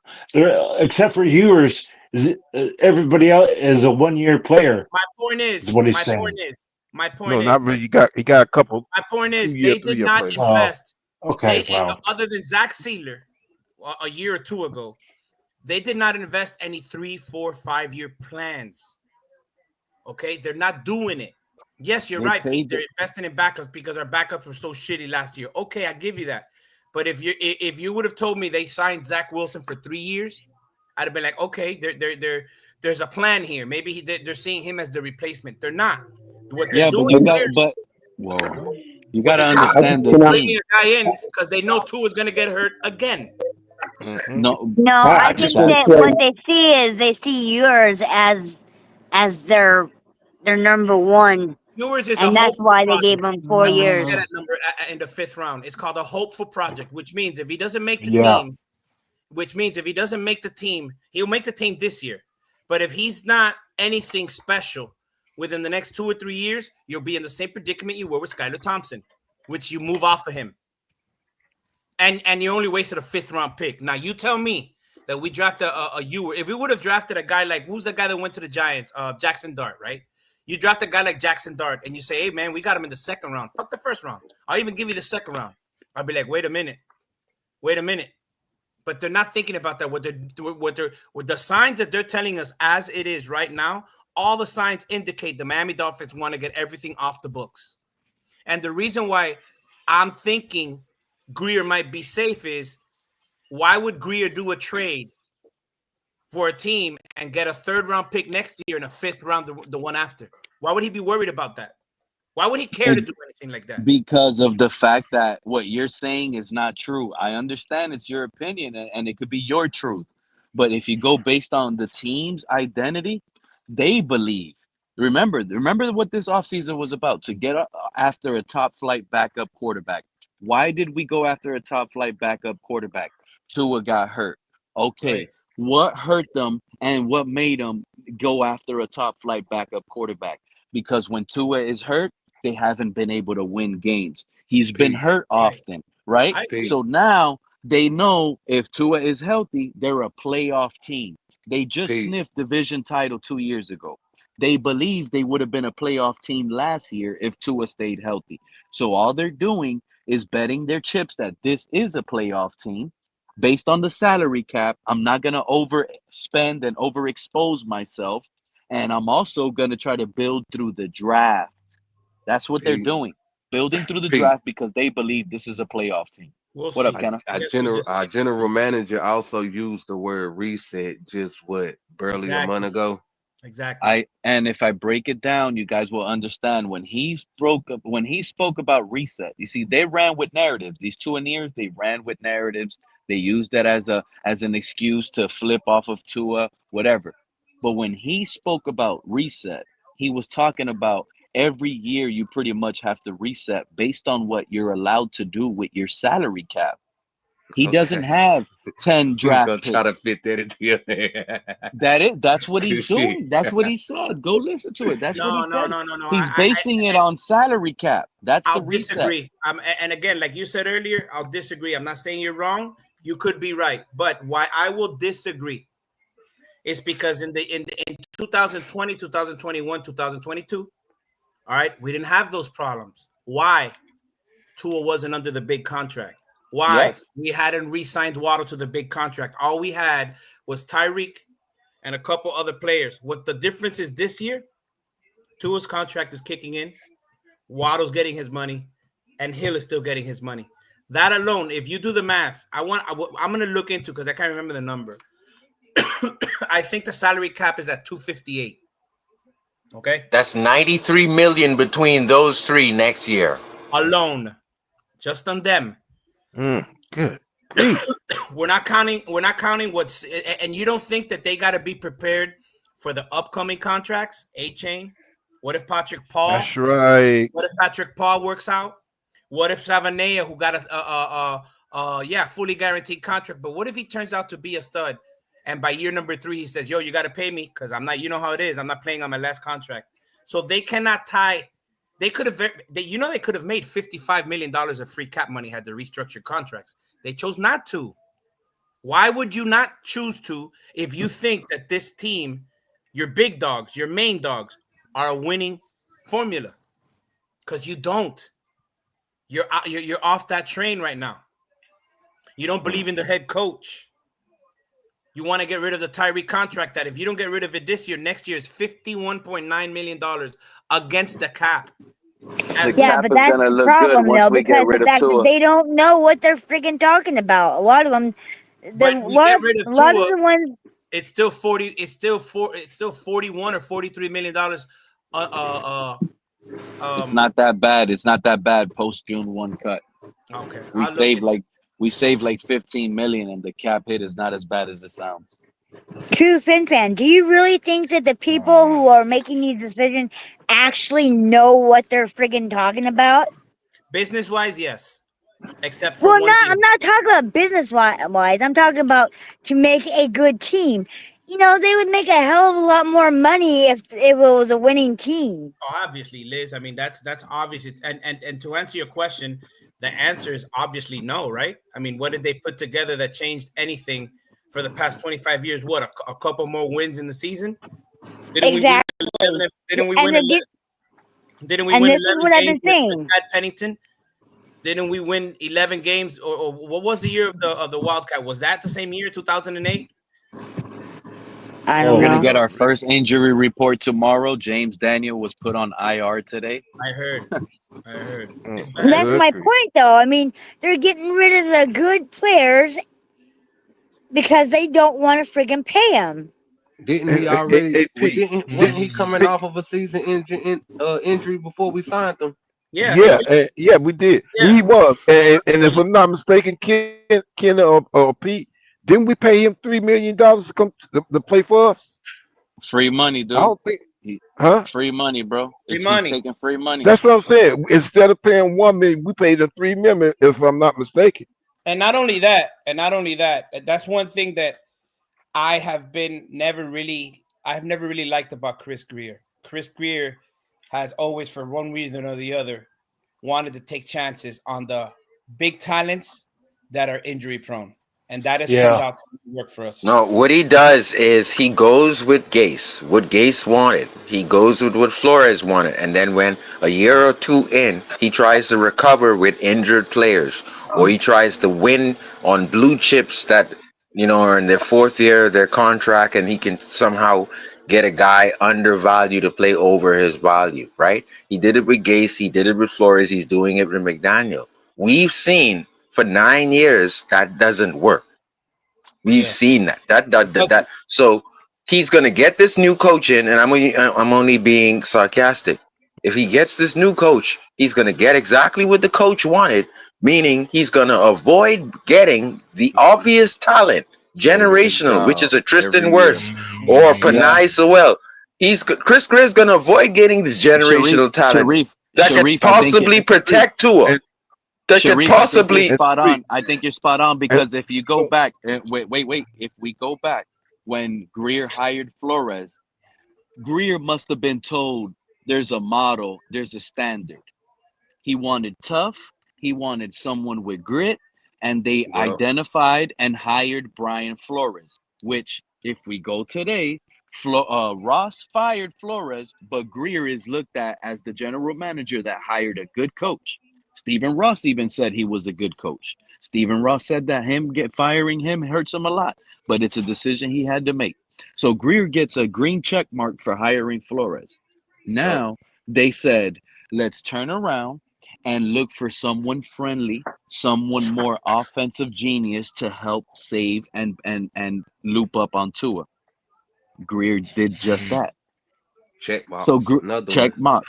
So what are we gonna do? We're gonna kill Greer for looking for the standard that they're putting on Greer to go look for. This is and now he's trying to recover. He's trying to recover by getting Asante Samuel and Jordan Brooks, who was in that 2020 draft class. So he's trying to recover and save his ass.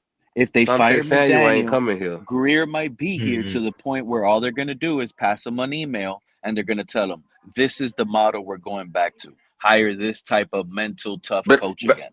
I'm only saying, like, 2 years in, after Greer hires a coach, he drafts who the coach wants, and then when they fail in their first round picks, then he tries to get the Jordan Brooks and the Asante Samuels of the world second year and the Mike Daniels contract. It's not gonna work. What I'm hearing is he find a way to save his job every year. It's because listen, it's kind of like recycling. That's what he's doing. He's recycling. If Greer is safe, it's only because that means your draft picks did not work. That's what that means. Your draft picks never work because if you telling me Flores wanted Austin Jackson, that's what you're trying to tell me. Greer wanted the model that are probably Flores would want. Sharif, Pete, come on, man. Everybody here, Mr. Park, you know what changes everything because we've seen it, but for some reason the Miami Dolphins don't ever do this. Go draft yourself a quarterback in the first round. Go find one. If he doesn't work, get another one. Can you imagine if we draft a guy like Jaden Daniels? I don't care how bad this team is. You imagine we get a guy like Jaden Daniels. Nobody saw that coming. Boom. The kid. Flores wanted Jordan Love. And he wanted Herbert. You know what? And here's another question. Here's another question. When we got Brian Flores, he was the hot commodity. What's the hot commodity coming out of next year? Because I'm not being a smartass. I legitimately don't know. Is it anybody as good as what Flores was with his job? I would give Darrell Bevel the job with a new QB. No. Why? Because he's already worked. Names like Cliff Kingsbury are going to be hot next offseason, especially if Jaden Daniels has another superstar year. Okay, but Pete, let me just remind you, don't disrespect Darrell Bevel. I'm going to do a Stephen A. Smith on you. If you disrespect, the guy's a 3-time winning champion. No, I would give him a shot over Weaver, bro. So look up Darrell Bevel right now on Google. And look in Wikipedia. Now you can go ahead but I just don't disrespect Darrell Bevel. He can have the job and he would do well. I don't mind Darrell Bevel whatsoever. But the thing is, I just can't wait for Zach Wilson. Zach Wilson. Yeah, Zach Wilson. That's what I want, John. Zach Wilson time. I Can't wait I to see think it. I want a new We're QB and a new finally, coach. I'm Sharif. good. Sharif, we haven't been able to beat a cover 2 defense in over a year with Tua, bro. Then We put haven't Zach been able Wilson to and complete a Bevel there. 30-yard pass with Tua, bro. It's starting to Then get put sticky. to me, right? I will let Zach Wilson play until week 6, and if he screws it up to week 3, 4, and 5, then I would let Ewers finish the season. But to Yeah. me, Tua will be sit. Tyreek would have been traded by week 5. Sharif, what do you Waddle, see? And Sharif, I let don't me know. that ask you would a be the question. best Sharif, let thing me to ask you a do, question. is to 1 get second, Ewers John. in there at the end As of the soon, season to give him no, as time. soon as I disagree, John. As soon as possible, you get him in. No? And if you As ask soon as me, possible, I'll put him. because Look. you're You not really going what to I win want. against I'm gonna be honest. What I want. I want Quinn Ewers to come in before Zach Wilson.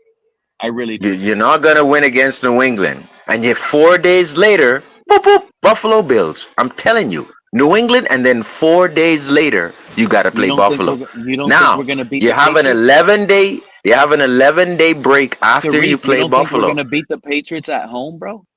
I'm just saying, if you go 0-3 as McDaniel, that's his problem, Pete, not me and yours. Then you have an 11-day period where Ross can fire your ass. You realize that, right, McDaniel? Okay. Yeah. Yeah, but that's the 11-day period where they're gonna transition to Zach, and they're gonna make that Monday night Jets game. That can happen too. That's like the revenge Zach Wilson game, right? He cannot afford to play bad and lose I that don't want game. Tua to get hurt, After but Tua can get listen, hurt too before he's that. going. He might get hurt Sunday, bro. But regardless, if he goes I think 0 and he's 3, already hurt. he's going to get benched, bro. He's going to get benched. Zach Wilson will This is get not like Monday the night 90s. They revenge don't do Jets, that to bro. coaches They did it follow to your Bryce feelings now. Young. They did it to Bryce Young last year. They just did it to Anthony Richardson. Daniel Jones played versus us, bro. Benching QBs, like you gotta might There, hurt Tua's it's feelings. only the Sharif. It's only Dolphin fans hugging up on our first rounders because we drafted them in the first round. Look at the Patriots. They dumped Mac Jones. Look at the But then Bears. if They dumped Justin you Fields. Look at the 49ers. They dumped remember Trey now, Lance. It's only us. We draft Tannehill. I've We never give them the set. seen Sharif, wasn't it Pete you, bro? Sharif, you Pete, know I've what? never Sharif, seen a player it's you. scream back at a coach. I've Sharif, seen Tua Sharif. scream back at Flores, bro. This is Sharif, a it's different actually generation. Sharif. You were the one Now, telling yeah. us about the 7-year plan, and you would Oh laugh yeah. about it, and you Me would and giggle crypto. about it. You would tell us about you told us about the 7-year Yeah. plan, year 2 under Tua. Yep. And It's a I told y'all different basically they would generation give because Tannehill the same opportunity. They would give Tua the same opportunity because they want to That's what we prove need to that change. Tannehill is right. They want to prove so hard that Tannehill is right. It's in them. That's our biggest problem right there. I hope you guys are aware of that. We need to change that. Only because we drafted you high, don't mean you're going to be on this team forced on the roster. You need to earn it, and there's going to be competition. That's where it starts, bro. It starts there. Shout The out to Q. blessing, Q, so the is your mic blessing in working? disguise will be Q, is your Tua mic to get working? hurt. And if Tua gets hurt, McDaniel will be forced to coach Zach Wilson. And if he doesn't play well, McDaniel will be forced to play Ewers. By then, we'll be 2-4 or 2-5. McDaniel will be fired. Darrell Bevel will take over. Weaver will stay on defense. And I think Ewers will actually pass for 15 touchdowns and like 5 interceptions. See, and if all of that don't work out, then I'd agree to go ahead and cut Mike McDaniel this year. You know what I'm saying? Because you forced to work with another quarterback and make it work. You know, even if we though go we said what we 0-3 said or about the system, 0-4, he's going to but be that fired. you know, it just got to be a way to like, you know, He's going I to know be we're gonna bring fired, up, bro. yeah, I know we're Yeah. gonna bring up Skylar Thompson, but you know, I don't really think Skylar Thompson had a fair shot. So you know, we can't really put that on McDaniel. You know what I mean? No. But that's what we're McDaniel, saying. if he goes They're scared to 0-3, he's going to pressure get, Tua. he could get fired. Right. They're scared to put fires under Tua and Tannehill's butt. This is just a Tua problem. They were scared to put fire under Tannehill's butt. It's a curse that has followed I us think for they were over scared to do 14 that too. years. That's 14 years. So Yeah. what we're saying is, like I said with Dolan, right? Dolan is the owner of the Knicks. We're not gonna win because of him, because of his Yeah. way of how he thinks the team should be But built. see, if Greer And was Ross smart, thinks the if same way. not Greer, but if Ross was smart, he would have went on ahead and drafted Shador. Like, okay, I took Tagovailoa because his name was big. You know how much money and revenue would have came with Shador Sanders too? All I Shador's mean, got to but do is go out by the F1, and they I make get money. he's I get he might have been too hip hop. You know what I mean? To me, you can trade for Shador right now. Tyreek Hill straight up. You can take on the case, the domestic violence of Tyreek Hill. You know, the Nah. thing If we is, getting the Shador, we gonna Dolphins go would ahead and take a. keep Tyreek. We getting Shador, we gonna go ahead and keep Tyreek. Nah, man. I think it's Hey, over, Q, I can man. hear you a Listen, little bit. Hold on, you Sharif, know, Sharif, give me a second. I'm sorry. Q, mic check, Q, you Mic there? check, mic check. 1 2 1 2. Finally, Pete. Now we hear you. What's up? Let's Pop go. off. What's going on? What's up? What's up? What's up, everybody? what's up, Mike? Pete. All What right. up? What up? What I up? see some Yo. familiar faces in here. I see Sharif. I see Mr. Polk. I see. What up, Pete? John, Craig, I Sebring. What up to the rest of the fellas? Hey guys. It's crazy, yeah. It's crazy. Week 1, man. Ah, you know, just watching that game. Q, First things mind first. you, let me tell you something. I'm glad you're Q. I'm glad you're up here. You're a Steelers fan, right? Check Yes, this sir. out. All off season, for the majority of the off season, I kept saying, cut Tua, trade Tua. Let's just get Aaron Rodgers and go to a Super Bowl with Aaron Rodgers and this yeah, roster. I remember saying I that. kept Yeah. begging to get Aaron Rodgers over here. How do you feel now after week 1 with Aaron Rodgers? Good. I feel good so far, but it is week 1. Offense had a good showing. Defense kind of need to work on the defense a little bit. That the runs that Brees Hall had, yeah, we can't be having that every week. But yeah, man, I feel good. I even feel good with Skyler. With Skyler? Yeah, he had a Talk good about showing in it. preseason. Well, Oh, not at the moment now, because right now the talk of the town is Aaron Rodgers. But Skyler, I got my eye on Skyler, and then somebody asked me in the chat. Somebody asked me like, how you feel about Skyler now? What he's been showcasing. I'm like, man, I got my eye on him, but that's it. That's full extent of why I got with Skyler. But I'm hopeful Who? because he is under Aaron Rodgers, and what he's showing his game, his improvement with his game and his growth with the Steelers, man. Who's under Aaron Rodgers as the backup? Is it Skyler or is it Will Howard or? No, it's it's Mason Rudolph and then Mason Skyler. Rudolph, but I didn't like Did what they he's been cut showing. ties with Will Howard? No, he's on He's on the he's on the practice team. squad. He's on the team. Oh, he is? Okay. I didn't know. Sorry. Yeah, he's on the team. Is he? But Pete, Hmm. let's talk about it. Pete, we won. How you feel about week 2 going into the Patriots? Or is that home opener for you guys? Was it home game the You see last now game? you've been gone. You've been gone for a while, so you haven't been able to hear the slogan over here for me. But the reality is, I've been telling everybody, under Tua, wins have become losses, and losses have And become losses wins. of wins. So That's right. Yesterday's game, Sunday's game, Q, it was amazing to watch. I enjoyed it. I enjoyed every second of it. Oh, that's good. When I saw him throw Not that me. first interception, I started clapping.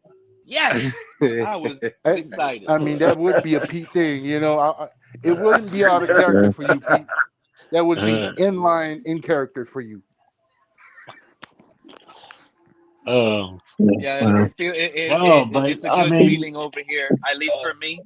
You know over what I'm here you saying, have Q? to Because think. it feels over You with. almost have to think that way I go on because Twitter. it's I go on Twitter, Q. I see all type of people. I'm done with Tua. It is over with. I see enough.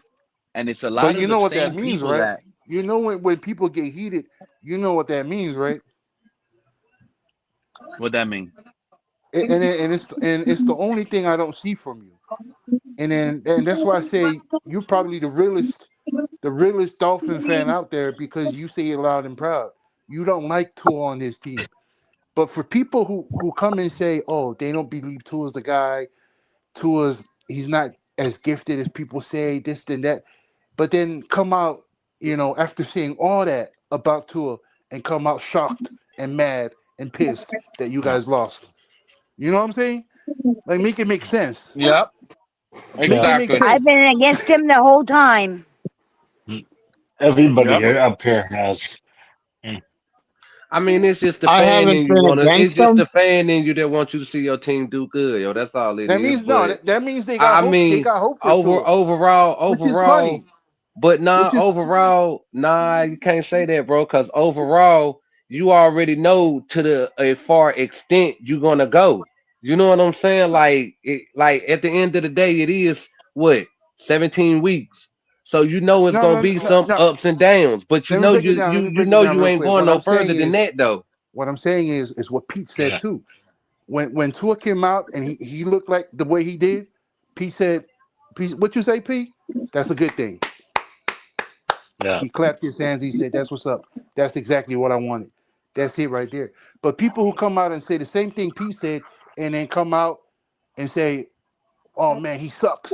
Oh man, this team is bad." Is they holding out hope for Tua?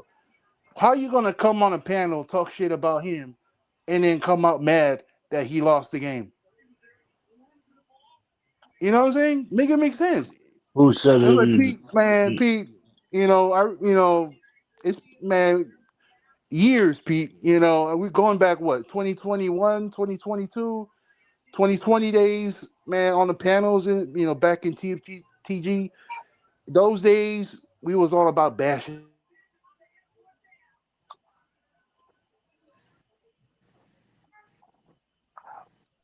Did I Who up here said that all of we us were lose? rooting for Tua? I think he dropped out. I don't know if he got two and on might have got him. Two and on got him. Oh, because no one up here Two and said on we got him. were rooting for Tua. I mean, Man, I two sure two and didn't on want still Tua. getting people. Two and on still getting people in You know that's another. 2025, Pete. Yeah. But Q coming around just reminded me that we could have had Aaron Rodgers. We should have just did the Russell Wilson Broncos thing, cut Tua, and say, "Come, Aaron Yeah, Rodgers." yeah, you said that at the preseason. I mean, before the preseason. I mean, even last year at the end of the season, you said it. Yeah, I I was wouldn't have saying, went let's after get Aaron Aaron Rodgers Rodgers. I myself. was saying, let's get Aaron Rodgers before the Jets traded for him. We should have been traded for him. Yeah, His Achilles probably I doesn't remember you pop saying it. the same. Like if we really want to win a Super Bowl, we had that roster and Aaron Rodgers is available. How Hmm. much do they really want the Super Bowl? It was Yeah, right I there, don't in think my this opinion. franchise want it. I don't think this franchise want it. All I they think had they to do sold a was say, bunch of "Hey, tickets I'm with done with Tua." Tyreek trade. With That's Tyreek right. trade, they sold a bunch of tickets, and then they sold the dream to Ross that we can win now. Ross signed off on it, and he extended four more players. We know who those players are. We didn't need to sign two. We didn't need to give the money to three. They were already here. They had years left. But Ross, they sold him a freaking dream, and Ross was like, okay. You big stupid idiot. Well, You remember Ross, Stephen Ross was Ross doing the won't waddle? cry He was if dancing, he doing the waddle. if no one crosses Ross, he probably won't fire him. Okay, which is a bad thing. I mean, because Ross isn't like I said. Ross is not a football guy. And the He is a only businessman. way that you And resign. Listen, you got 53 players on the roster. You got what, bro? And you got 15 players on the NBA team. For example, Bronson. Bronson is our star player with the Knicks. We're not gonna re-sign him, even when he has more prime years. They went ahead and re-signed guys who are not in their prime. And Tua was not in his prime. Tua was recovering from one season of 17 games, and in the following season he got hurt. They still decide to pay him. They could have franchised Yeah. him, give him the 34 million a year, and then he would have proved that he would have been unavailable last year. We would have let him walk this year. We Then still we would have would have cried, gotten. Sharif. We would have been But like, damn, we we wasted would have been. 34 million for 1 year, but it would have been You over would with. not. You're right. Guess what? Tyreek would have been off the books next year. Chubb would have been off the books. Ramsey, you wouldn't have had no arguments. You just didn't resign Ramsey. You could have let him stay here, and he would have been off the books next year. So that means you would have realized that Tua can't stay healthy, and his cognizant ability to read the field is gone by his head hits. That You would have Johnu realized that Ramsey trade was a steal for us. time to move on from these Tyreek, Oh yeah, Ramsey, G. Chubb. You would have had time to move on from these contracts next year if you didn't G, you re-sign still them. up here? G. And so you're all messed up. You can't. You know how we're taught, dude. You know when it's gonna. I think TD said it's gonna Or take is to it Q? 2028. Yeah. 2028 Q, is you when the we're Steelers gonna have fans, money. right? Yeah. Yeah. So That's how did you that's when feel it's gonna about give Minka us time, leaving? man. I honestly, I really didn't feel anything. Especially after watching the way Ramsey So, cause I played for I hear, gave those I, guys. I shit, heard you, bro. I heard you just say you feel like the Steelers won that trade. I heard you just say that. Yeah, we did. You know, like We got exactly what we needed. We got a tight end, which who was the he's who on you my know fantasy team. Johnu was Him, Yeah, Jonnu man, Smith. yeah. and Him and the we kid got a from the corner. Colts. We got a DB. Him and the Hey, kid from So, the hey, Colts. hey, Yeah. so y'all why got did y'all give Johnu. up Y'all Minka got then? hey, Was they it got Johnu. contract Hey, you issues? know what he's happy about, Kenna? He's happy about 5 catches for 15 yards by Johnu Smith, bro. And a That touchdown and a man had tutty. 5 Don't forget the catches. tutty, bro. Oh, I did forget the touchdown. You know, I Come was on now. totally shocked and pissed that they didn't play Wilson in the second half. Us yeah, adding Minka to that trade, we really didn't lose any value because the players we got, right? With Darius Slay, um, with Ramsey and all these other players we signed, we didn't really lose any value on the back end. Um, and to be honest with you, the Minka Okay, so Shit. he was expendable. it was inevitable because he was really, in the recent years, he was really depending on the pass rush, being an opportunistic kind of, and we weren't looking for that from him. We needed somebody who can roam, somebody who could, and Ah, roam over the shit. top and just And just that's cover what we that. need now. And that's what we need now. And Minka don't do that for you. Minka ain't gonna He sit well, here. sure don't. Listen, He You know gonna what I sit got here and mad at, rely on the Q? pass You know rush. what I got mad at, Q? We used What's up? Minka 2 times on blitzes on Sunday. That man blitzed through the middle, bro. Like, why are we using one of our best players that can cover, that can turn the ball over? Why are we using that guy on a blitz? listen, Why? because we You do could not turn know how to anybody to use blitz. him. Anybody. You Because could have put Flores, let me tell you You could why, have. Pete. You could have put Ashton Davis to blitz. Why? Let me Why tell you Minka? why, Pete. Because when Flores talked about Minka, he said he was a switchblade, right? That means he got Eric Rowe to hold the tight ends. Eric Rowe hold the tight ends only and man coverage press. He That was did. his job. That means a guy like Bobby McCain or Minka didn't have to worry about the other things. That's why Minka looks so good with Flores. When you don't know how to use Minka and you don't know how to use stop tight ends, Imagine this: if Eric Rowe and Flores Bro, that defense was man here, Daniel bro. Jones What had you? those owl But that's eyes, having the bro. person. That's He having the was looking personnel for though, Sharif. 29. That's having the He's personnel. but he didn't Eric get Rowe was faked a out by none of nobody, the Minka blitzes, bro. Right, He but had those still, big he old still had eagle the eyes, ability bro. to cover tight ends though. and that's because the coaching. That's why we got to Exactly. And respect Patrick Graham, I I mean, would have because had that I Patrick guy get what you're Graham manned up saying. taught. on I would have had that guy manned up on So Tyler why is the Boyd, coaching not stopping the rookie tight end from the Colts? Why are we not stopping tight ends last year? because he didn't. That's Why are we exactly not? what I was saying. He didn't man. Because He the didn't man coaching, Minka up. Flores coaching staff may not have an offensive coordinator, but it had damn good coaching. I'm telling you, because we were able to create pressure. We had nobodies and Ogba. That's all we had. We had nobodies and Ogba on Now we defense. got Bradley Chubb and Jalen But them Phillips dropping players back still in had coverage. ability though, And we Sharif can't though. create, and we can, but no, it was sacrifice. If you look at the all 22s with each sack, do you know that Ogba had 9 untouched sacks? That's because I will hold up the left tackle so you could come around the edge free. Basically, I'm holding. Facts, They got to facts, throw a facts, yellow flag on me. I'm facts. holding you up so that the defensive end could just run free to the guy, and that's sacrifice. I don't think this Dolphin team Basically, he's teaches eating that. double teams, is what you're saying. Right. Facts, facts, I don't think facts. the double team teaches that. Look, on this play, They do you're teach that. non-voil. They do teach that because So they did it plenty of times with Zach Sealer being the guy that helped Christian It, Wilkins get the it's not sacks. not only do necessarily. we need a No, quarterback Sharif is right. It's not change, we need necessarily a double team per quarterback. se, but We That's a need game. coaches change. That's a game and a stunt, Pete. I'm talking about on the edges, how we were able to create pressure so much. 53 sacks under Flores. We were able to create so much pressure with no name guys, Elandon Roberts and Ogba, Yeah, they find a We way. They find a way to hold and not get flagged, and Sharif allow the with the and guy that's to same run scheme coaching. free with Yeah, and that's get Sharif coaching. with the sacks. That's coaching. Sharif That's Facts. with the That's coaching. coaching. Saints, Facts. Sharif with Facts. the Facts. same Facts. scheme we're running now, and some of the same players.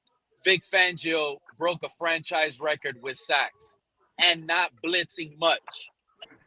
We were one Exactly. of the least blitz And they teams. laughed at me when I said fire dog zone. Watch out for Fangio. Oh, ho, ho, ho, ho, he, Sharif. Okay. We have all-time sacks now with the old Yeah, guy. they make fun of you, right? They call you Madden Sharif. That's how they like to make fun of you, right? So now we're known for fire dog zone because of Fangio.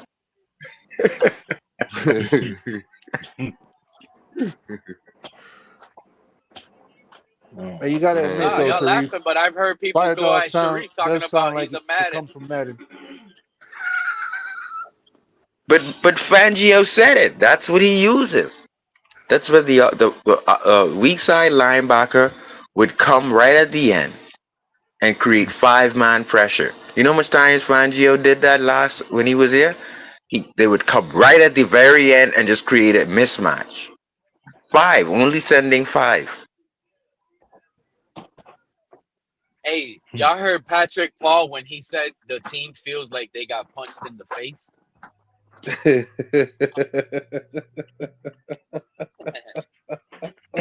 Hey, honestly though, Pete, I think it's Oh just week one though, shit, Pete. that's That's funny what as I'm trying to fuck. get to, Q. You I, think th- I they're gonna punch back and they're gonna try to blow out the Hey, Patriots? Hell no. Tua's daddy up in New England. You know that they're gonna recuperate, they're gonna recalibrate, they're gonna come back the way everybody expected the Dolphins. You know how everybody's saying, "Oh, it's the same old news. Dolphins gonna pop off with a couple wins in the beginning and then collapse in the end." Yeah, I think they finna do the same thing, but I think it's different now. It's in reverse. They collapsing in I the think beginning.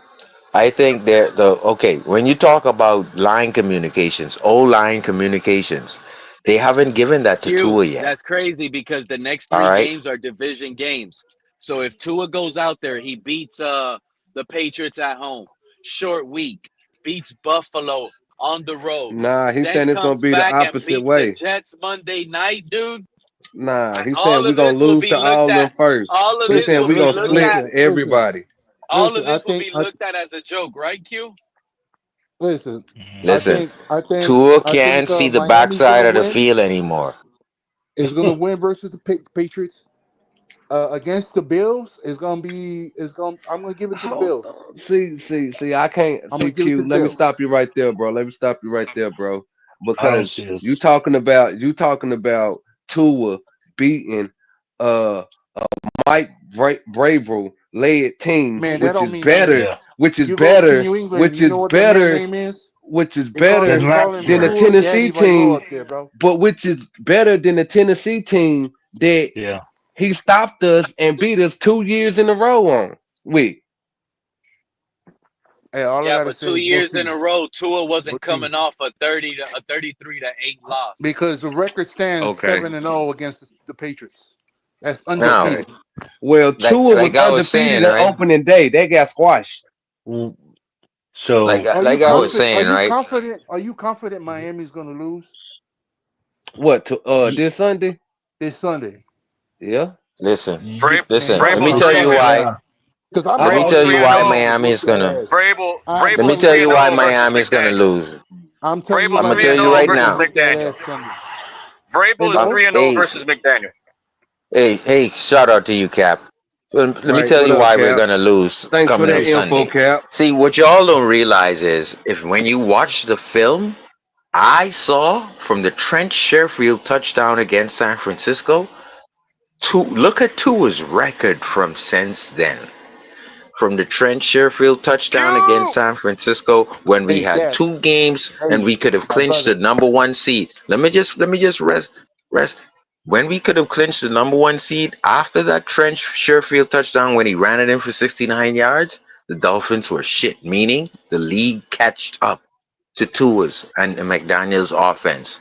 The real thing is they would drop 7 in the middle and give the 20-yard outs to Tua, which Tua will never pass and he will never try because man. Tua can't drive the ball there anymore. So offenses have adjusted to Tua, so we will lose. We will lose Sunday. Mhm. But the thing is, we haven't adjusted to Trent Sherfield's touchdown since we played San Fran, and we had 2 games when we could have gotten the #1 seed. We haven't adjusted yet, Cap. You realize that? Since that game, we have not adjusted. Well, You breaking Um, up, Cap? Cap, but you want to go out and come back in? Because I think you're breaking up. Hit Boy, another two and dead on. spot. Get into the Two and field. on. Boy, two and on no, is you're trying to still kill us breaking anyway. up. Still Still killing breaking us, up. Cap. Two, two and on said, y'all talking too much shit in here, man. Hey, But Sharif, man, I'm telling you. but for real though, Sharif. See, the misconception is that people are saying that McDaniel, Greer, they built this team around Tua. That is not true at all. They built this team around Tyreek Hill, and the reason Yes. why teams teams Ah, are mm. teams are easily adjusting to the offense that McDaniel implemented. It's a makeshift offense. It's because every time you see Tyreek, right? See, when you're a defender, okay, you sure you look at the quarterback, but you also All they're see saying who's. is we're taking away the middles and we're going to give you the outs, which No, you it's can't not even hit. that. You It's not can't even drive that. the ball. It's not But you even that, can't do it Sharif. since the San Let me break it Francisco down. game. We're not You fighting, know, Sharif. Let me I'm break it still down for trying you. to It's figure not out even who we're that. gonna beat. It's not even that, Sharif. It's where Tyreek is on the field. If Tyreek is on that right side, right? Hmm. That's how they adjust. Okay, Tyreek's on the right side. You know what they do? Robber That's and nope. come Yeah, under. that cup and rubber. They got a cup and rubber. They got a 4-6 hybrid, right? So a 4-6 hybrid, you got a 4-2 on the other side. You run a 4-2 on the other side, Or and that's bracket. just Yes, bracket. bracket. Hmm. And then you run on the other side. You run what you call that? A Man, my robber brain. under Waddle because Waddle will be taking the place where you take Yes. 2 with Tyreek. So So if Tyreek takes 2, the it's really linebacker is not going to Tua. sink under Waddle. Yes. It's really not Tua they're reading. They're reading where Tyreek is on the hill. Tyreek is on the field because that is the main guy. That is the Hmm. entire offense. When Tyreek is on the right side of the field, they're gonna say, okay, Hmm. boom, hybrid. What they do, they bring the corner down on the one side of the hash of the field. They bring the corner up on the other hash of the field. They confuse, they're trying to confuse the, but they know exactly who they're bracketing. They're not bracketing Tua. They're bracketing Tyreek. That is the only. That's what I'm saying. Miami does not have a system. This is a big time failure for any organization. When a quarterback is hurt or gets concussions too much, you're tailoring an offense. Since 3 years ago, I am witness that McDaniel has tailored the offense so Tua cannot slide because we don't want him to get hurt. So he has to get rid of the ball quickly. You think NFL players who make millions are stupid? Let me land.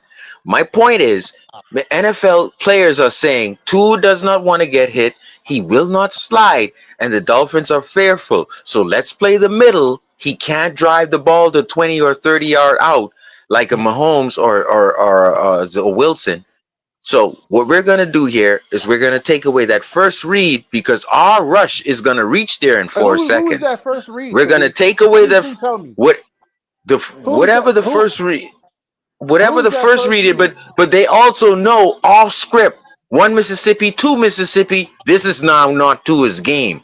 1 Mississippi, 2 Mississippi. We've jumped the route of Tua. Now this is the area where Tua is not good at because it's 3 Mississippi, 4, and now Tua can't work off script. The NFL players fucking know that.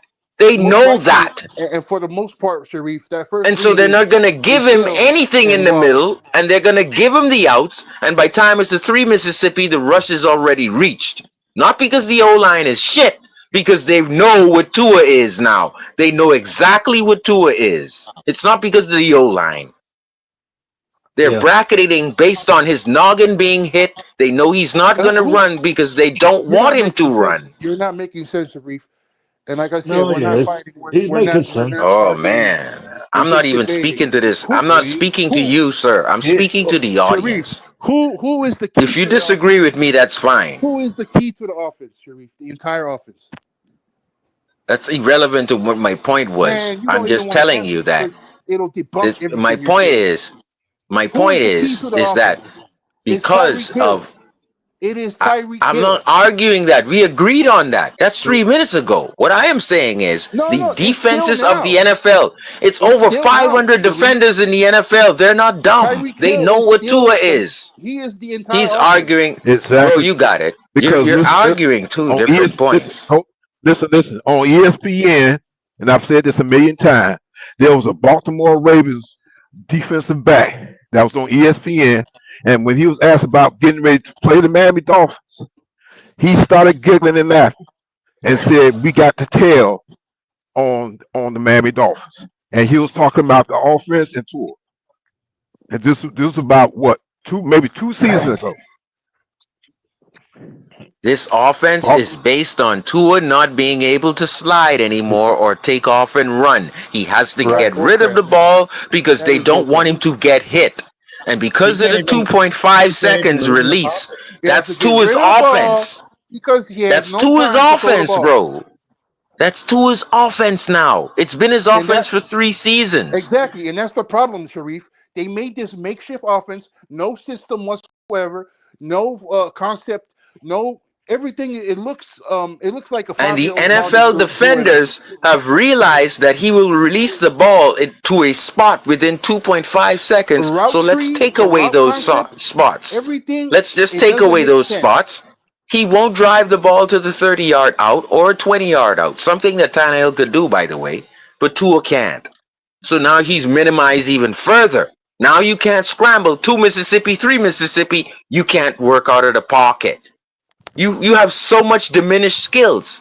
And NFL players are smart enough to know you're not going to run anymore. You're not going to go up the middle and crack out of the middle of the center and run and escape for yards. People are fearful for you. That's a disadvantage to any offense, bro. That's a disadvantage to any offense. When they know, let's just take away the middle and that's it. You're done, bro. Right. That's what just happened with the coach. That's what happened with the coach just then. We didn't run the ball. Very little. So now they have to get rid of Tua and bringing a fresh quarterback who will give you the threat of the legs, the threat of anything. We need someone who could just the The threat of Miami a new Dolphins ran the QB, ball like bro. 39 times. I think they ran the ball 39 It times doesn't for matter if you could run the 100. Was it football 100 because something Tua could. yards? If you have a QB who can escape and run and give you 7, that's a first down. It doesn't matter if you could run the ball with H-Chain or Ollie Gordon. It matters that your QB is limited. And they know that on every second and third down pass. They know what Tua is limited to. And So you why need they a ain't get new rid of Tua? quarterback in there. Why they ain't get rid of Tua any sooner? Because the same thing with Tannehill, 7-year plan. They're trying to prove that their first Man, round pick is right. they can take that 7-year plan and shove it where the sun don't shine. They Now, don't want now to you admit that understand. they were Now No, I you don't wrong. get what we're understand. saying. Okay, I don't understand is they what don't you're want to trying to say. admit they were wrong. Okay, See, that's the truth right So there. That's what so I they're wanted to not going hear, to say Sharif. that wrong. What he's So they're talking going to about. leave it two in there until it blows up. he's gonna get hurt. That's exactly it right He's there. he's gonna They get don't want to hurt. admit No, because no, if one person is wrong, guess what? All of them are wrong. Hey Sharif, who has better Sharif. blindside He may already protectors? be hurt, Let me, Sharif. hey Sharif, let me ask you a question. Who has better blindside protectors right now? Tua with Larry Borum and Keon Smith, or Zach Wilson or Quinn Ewers with They're working Patrick Savai Paul Naya on the right and side now. I think Salvanaya? he's at Patrick tackle Paul. on the right. I wouldn't be worried about the O-line with both those backups because they could just escape and They got go. good blind. You Tua, think they got? Yeah, first of I think all, they're better don't on the left hit side. Tua. Don't blindside Tua. Oh my God, if you catch Tua under the chin, you're gonna see his fingers. And that's what we're fearful of as a fan base, as a Yeah. organization, as a GM. You're Sharif, tailoring an did you offense see that? so he Did you see does that not nickel get blitz? hit. Did you see Tua? Did you see the game? Did you see Tua get smacked last week? Yes, and he went on the ground and he stayed there for a while, but he got back up. He didn't shake his head or anything, but that kind of hit Did you is hold gonna your breath? come. Did you see it coming? Did you hold your breath? No, it was no holding breath because you tried to tailor an offense so rushes won't get to him 2 years ago. So you think NFL defenses are dumb? You don't think, oh well, but if most of Miami's passes is within 3 seconds, then we can just jump these routes. You think NFL defenses are stupid? Like I said, from the Trent Sherfield touchdown, we had the #1 seed with 2 more games left. From that touchdown, NFL made an adjustment on McDaniel. You go look at the tape. I Who? dropped the mic. Oh, it's Yeah. not Tua anymore. Is McDaniel? It went stale. He got figured out. Hey, if you guys watched the Bears game last night, even against that Vikings defense, Caleb Williams can move around in the pocket, make something happen, take off if he needs to. Caleb Williams, someone that everyone was crapping on last year. Yet we have this QB. If we go up against the Caleb Vikings, Williams is way better than 7 Tua, times. bro. Caleb Williams is way better than Tua, Joe. And he's not even that good of a QB. That's the problem. Like if Tua just had Are you something guys else being besides genuine right those now, or touch are you just passes to a trolling? spot, we'd be in a much better state. But that's all he's got. There's so many Agreed. elements missing from the position that needs to be there for any NFL QB. We're It's toast. the threat. It's just the honest threat. Tomorrow Sharif, morning, you've you been wake up, spot you on. drink some coffee, and you have the threat of a new QB able to possibly run. Mark my words, Not Pete. worry This about concussions. Not worry This about if he Sunday, goes in a Miami is blue tent. winning This against is the what the Patriots. Dolphins need. No. I'm Sharif, not you're worried spot about on. wins. And, I agree. and That's why I want Drew Aller. Yeah, and you know what's crazy? On Sunday at home when we play the Patriots, they're going to do the same thing. They're gonna guess the first read. They're gonna clog the middle. Tua is going to have to learn how to beat this defense. And until he doesn't prove he can, every team is gonna throw this look at him. He don't gotta try to beat Pete, him itself. Pete, I McDaniel, implore Tua you. need to play. Pete, hold on, real quick, Sharif. Go ahead. Tua need to play better. Tua need to play better. Period. Right? He need to play better. McDaniel need to come up with a better game plan. I feel like his game planning last week. I mean, this past Sunday, it wasn't it. I disagree. Number 3, I don't think Tua he's and even Tyreek need to get on the changed same his page. game plan. If there's any chance of this team And I'm telling you, that's the only way this team gets its spark back. Tua and Ha- Tyreek on the same page, clicking again. Has McDaniel Okay, even so changed from I'm gonna last go year? to. I'm gonna. Spot on, Q. Well, yeah, no, That's not but let only me show true. you what Dougley has Tyreek done. needs to get the Dougley has start. done research.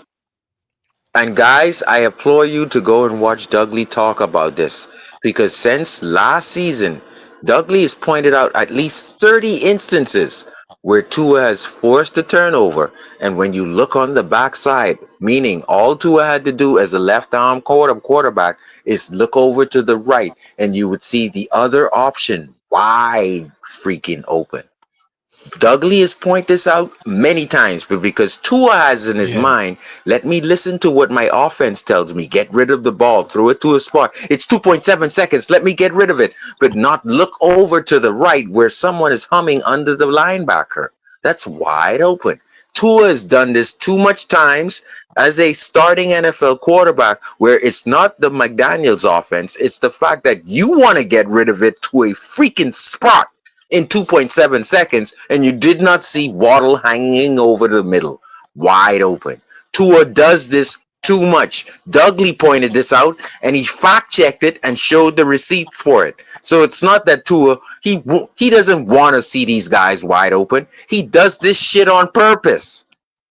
I'm And not only predicting He that, four doesn't want to look interceptions to not on the that, right. Sunday, by the eh, way. not only that, Sharif, but he stares down the wide receiver to the point where the defender knows where the ball is going. And so and the guys know that. And so even the guys who are wide open, like they're gonna stay wide open because the defenders know you're gonna eye down this one guy. And that's why you Exactly. see you on the interception in the Indianapolis game. If Tua just looks over to the right, guess who's hanging open, wide open under the linebacker on the How left the hand hell? side? How the hell did Jalen Tua Waddle. not see? All Tua saw was a white helmet, and he threw it to the linebacker or the defensive end, Liatu Latu. No, I'm not talking about that one. I'm talking about the Yeah, but first that's one. the play The I'm first talking Oh one, about. yeah, yeah. he It was a high pass to him. Waddle is hanging. Waddle is hanging right there, coming under the linebacker, wide open as a release valve just to get 8 yards.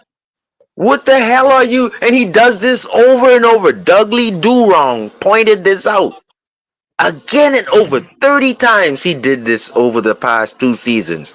We're tired of it as a starting NFL quarterback. We're tired of you not looking at your other options before forcing it to her. We're tired of it. It's not a freaking McDaniel problem. The offense is right there for you to look and see. Your ass is forcing it. I dropped the mic. Thank Sharif, I don't even you. think they're All right. watching the all Thank 22. you. When they You review just tapes of cooked Exactly. Tua, all the they call him that McDaniel as well. haters right now. Sharif, You cooked them what, all. Pete, Sharif, what is McDaniel's offense Pete, right now? What is the system he's running right now? Pete, you take care, okay? West Coast, George It Yeah, ain't. you Seifert. cook you too, No, it not. John. You No, have Wide it's a not. good zone. evening, man. I'm messing with you. Wide No, it's zone. not. Enjoy your night. No, it's not. All right. Good night. No, it's not. It's not anymore, Sharif. It was 2 years ago. It's not anymore. They're What do running you an call this inside. offense, They're Q? running an inside zone now, and more so, they're running a heavy set, meaning 12 personnel. You got two tight ends most of the time, which is why they needed Janu. Which is why I say when they traded Janu, that was it right there. I was like, man, what the hell are they doing? That's not the offense, the makeshift offense they got right now. They're no longer running a West Coast offense predicated on play action passes with what you call that routes By running the through RPO. the middle, routes running. They don't. It's no longer a West Coast offense. This Okay, offense. so I realize that you disagreed with me like 3 times in a row, sir. I've been Do you do watching do you agree? football for a long time, Do you and you're agree that gonna this is a disagree West with Coast me for a offense? fifth time, and you're not gonna let me speak.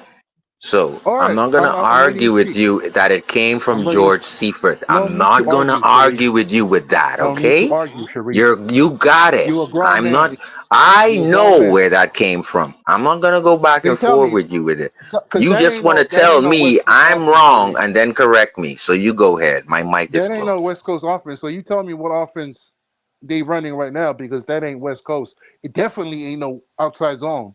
They running more inside zone. I'd still I call never it said what you said. I never said You that. I said did, they were bro. running a Bro, George bro. Seifert wide zone offense. Do you know what George Seifert runs, sir? You weren't alive then, right? Thank you. Sharif, what You what didn't what answer the coaching tree is question. You McDaniel's didn't from? answer the question. Were What you coaching alive tree when is George McDaniel's Seifert from? ran that offense with Shanahan, right? Roger To be fair, Craig? Shanahan, we don't Were have right? you Mark McDaniel. alive when George Right? Seifert ran the Shanahan, offense right? with Joe Montana and Roger Craig, sir? Were you alive? No, no, I wasn't. No, I Now was ask alive. I was me. alive. Now I ask was me. alive. I was alive. Now ask me if that's the same thing that Roger Craig ran No, against us in the that Super is Bowl not in the same '83. offense. Not the same Then offense. you're wrong. That's all I have Not to the same say, offense. because that's the same thing. How many play action Fullback you seen, Alec Sharif? Ingle, fullback It Roger is Craig. mostly pistol Sir, formation, sir, you just want to pistol argue. formation, You got and it, sir. Guys, to be Roger honest, Craig, Alec Carson Ingle, Wentz sir, was you 50 got it. plays. You're done. We don't really know what offense they're running this year. It was less than 50 plays last week. there. We That's don't what I'm really have saying. a There is sample no size. offense. There is no specified offense, especially from. And I'm not just googling it. I'm looking on the screen. I'm seeing this ain't West Coast, because West Coast is what? It's play action. West Coast is play action, and you pair that up with We- an outside zone. West Coast is I'm 21 personnel with a fullback that could shift into 12 personnel, which is 2 tight ends, or shift to a tight end predicated with on what, Ingle. Sharif? And we're still Play keeping action. It Ingle, though. doesn't matter. Play It doesn't matter. play It's action. George Seifert's offense who created it. Now you You were bullshitting right trying to now. tell, you just trying to argue. So No, go I'm not look up arguing. its You offense, bullshitting me okay? right now, and I'm calling your No, bullshit. you just go look up the offense and just find out. See, that's what That's you all you do. have to You look it do. up. You Google it, Alexa, who created the West Coast offense with and Jerry it Rice proves and my Joe point right Montana? there. That's all you have to do, sir. You don't have to argue with me, you know. But see, you want to argue Try tonight. ask Alexa what the West Coast offense is predicated on. What she say? She's gonna say play action. I want to know who it is created by, and you won't answer that. In my opinion, I we didn't. used to run the Alexa's gonna screens. say It was just straight screens. I would call it a screen offense, if anything, that we ran What? last year.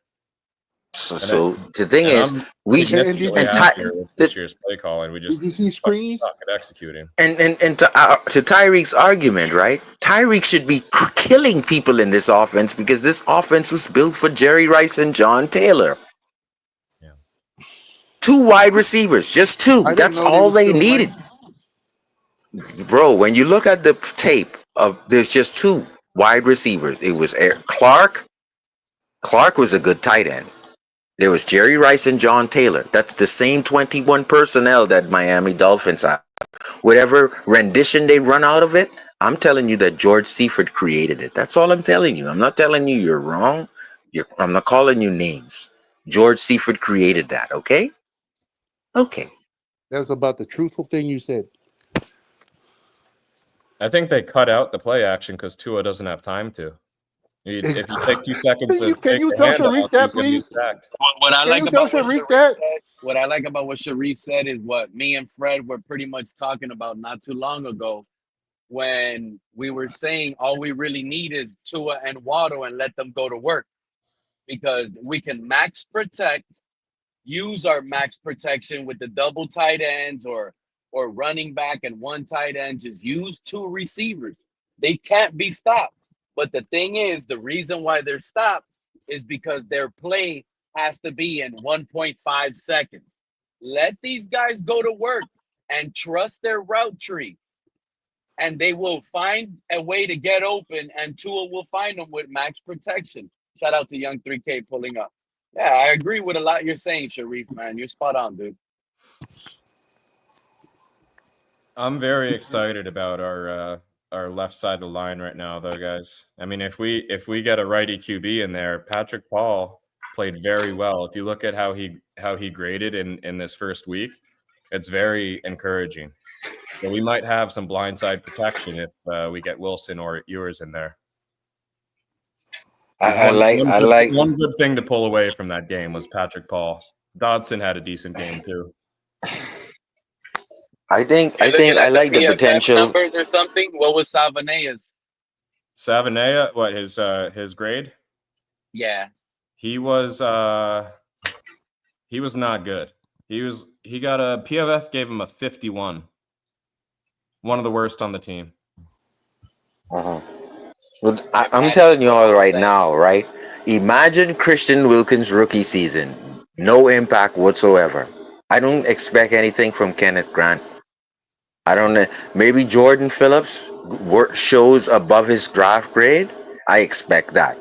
I don't expect Kenneth Grant to do anything until he gets the baby fat off. And same thing, Paul. Paul has now gotten the body fat off. I don't know what the hell is wrong with Austin Jackson, bro. But anyway, What about Chop Robinson? Chop Robinson looked like a lost kid out there. The thing with Chop is, right, I think a lot of guys were doing their own thing. Chubb kind of said that. And I never seen a defense more out of touch. Like, I don't think the guy knew what the next guy on the left side or to the right of him knew what they were to do. And if I don't know what you're supposed to do, then I don't know how to cover you or go underneath you. And I saw that so much. Shout out to Coach Will, Coach Will, and McConville, Ryder McConville. They broke that shit down to the T. Like Storm Duck. I was pumping you up, kid. You're shit. Like, how could you? Even if I know, Hey, isn't I don't. Ryder? I have. Isn't it? Hey, Sharif, he's another one, right? Isn't Ryder one of the guys he throws up to a film, and he'll be like, "Oh, the haters that don't like I've never Tua." seen that for Ryder. I've never Oh, seen that. Ryder is very okay. objective, but I've seen, like I was saying just now, like it's so telling that these guys didn't like. If I'm Storm Duck, I'm not letting anyone go by me, even if I know I have help. On that touchdown to Pittman, he let the guy go right by him. That is never done. Like, what do you do? And then another play, Minka. Minka knows that there's only one wide receiver X is going to be on this play. After the snap, Razul Butler passes it off to Minka. Minka could then instep and intercept this pass and pick it off. Minka decides to stay in one place as though first he peeks to the left, puts himself out of position, doesn't intercept the pass, but then saves a touchdown tackle. No one knows what the hell they're doing right now on defense. I've watched the All-22.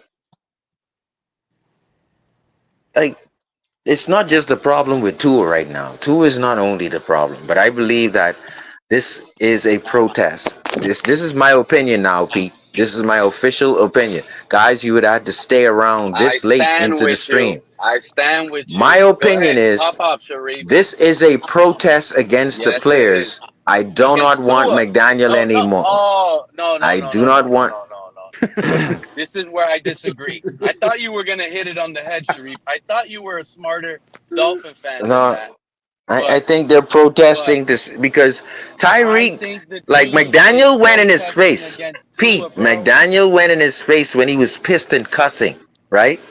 What do you think Tyreek did to McDaniel? He cussed McDaniel and then McDaniel turned his back and went right back to the game. Who does? You think Wade can do that to Spoelstra?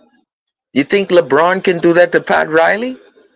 You Hold up, really Chief. think so, I got right? to come up here and correct you on one thing, bro. Shut Listen, up, KP. the kind Go of ahead, KP. miscommunication that you just described, you did observe it correctly, right? But that kind of miscommunication is most common here in the first couple weeks of the season, bro. This is week one. Again, take a look around the league. You're going to see that most defenses had similar types of breakdowns. Those are the things that a defense is going to improve throughout the year over time as guys get to play with each other under real fire and develop, more memory of what they're seeing, all that kind of stuff. So I wouldn't be too harsh on those DBs or make any final conclusions. Let's just say that. If you look around the league, you're going to see lots of similar miscommunication. Yeah. And why wasn't it time to play press? Why didn't you press? You allowed a guy to come right off free and route touchdown. Then Well, see, another second half, You allowed that guy to make a 30-yard out. You basically ran with him and say, "Hey, we had a nice jog together." You didn't even tackle him. You just You know ran the route. And what the You know hell are what a you doing, no, bro? okay, but they're answers to your questions. You know what a thermometer is, right? Thermometer measures temperature. Temperature goes up. Temperature goes down, right? Look, when you watch the game, you got Yes. to analyze game flow, right? If you go back and look at the game, you say you watch all 22. Who scored first? They scored first. They put up 7 points, right? We got the ball, right? What do? We throw an interception. What then happens? They come back and score a field goal. Now they're up 10-zip, right? By the time we get to the second quarter, they're up 17-zip. What am I demonstrating, and what does it have to do with the thermometer and the temperature reference? With each score, the pressure on the defense to make a game-changing play increases. As the pressure increases, the likelihood of players being out of position trying to make a play outside of what they think is responsible. Nah, Yeah, KP, you Also pressing. got I that. increases. agree, KP. My man, Okay, KP. I agree. They're pressing. Yeah. That's right. That's right. And as the game continued, they continue to press, but not because they are lazy or don't know what's going on, because they're trying to make a game-changing play. They're trying to make a difference. They're losing. They lost confidence in that game of doing what they were asked to do, and it being ineffectual over time as the pressure increased. That's not uncommon, particularly now in the first week of the season. So you saw total failure. That's what it was. Now, the issue with Tua is a totally different issue. But like you said, it could turn out that our defense is going to be totally crap for the rest of the year. I just think it's a little bit too early to make any final pronouncements about this defense. Let's see how they grow and evolve from here. Is But I'll tell Storm you what. Duck? KP, I Mhm. really believe Why I is it really too believe early if our to offense say that plays for the good defense, or but decent it's not too enough, early to say that for Tua? hold on. I think if our offense plays good or decent, I think the defense comes alive. Boy, the If the hate is real, offense is bro. the way it is, the defense is gonna fall asleep, bro. I really feel it. I'm concerned about our ability to cover a Listen, tight end. listen. I'm just saying, We KP. can't If cover I'm tight gonna ends. call out Tua for his bonehead interceptions, and I'm even gonna put that fumble on him when really it's not really on him. H.A. need to block that dude. You need to call out the defense for not stopping scores. That's objectivity right there. Okay, well, no, Q, you're acting like the defense as currently constituted with the players that have been barred into it No. are the All I'm equal. saying is Hold on, let me finish. Tua Are the equal to Tua in year 4 under McDaniel's system? Tua by this point should be a system. Did you see how Herbert and Love executed their offenses against similarly disadvantaged defenses that don't have it together yet? The same thing I said about our defense is true of the defenses they faced. This is why we also saw Lamar Jackson and Josh Allen trade heavyweight blows against each other's defenses.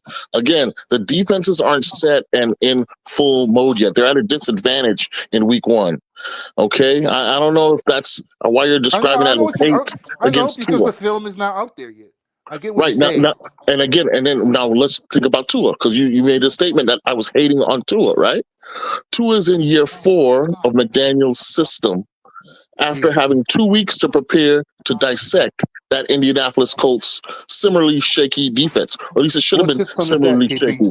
Shit, he had the whole We just summer to discussed prepare. that. We just had a whole What discussion earlier. What system is that, KP? are Because you that talking about? system changed.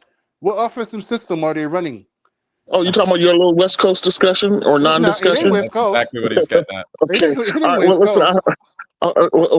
Q, me and you have been battling over this issue from the beginning, from No, I'm when telling Flores you, was here. the offense Remember? they're running now is not Okay. West Well, Coast anymore. Q. It is No, no longer exactly. It's outside not. zone Why not? because they run inside zone now, and they're not running West Coast. West Why Coast not? is play action. West Why Coast not?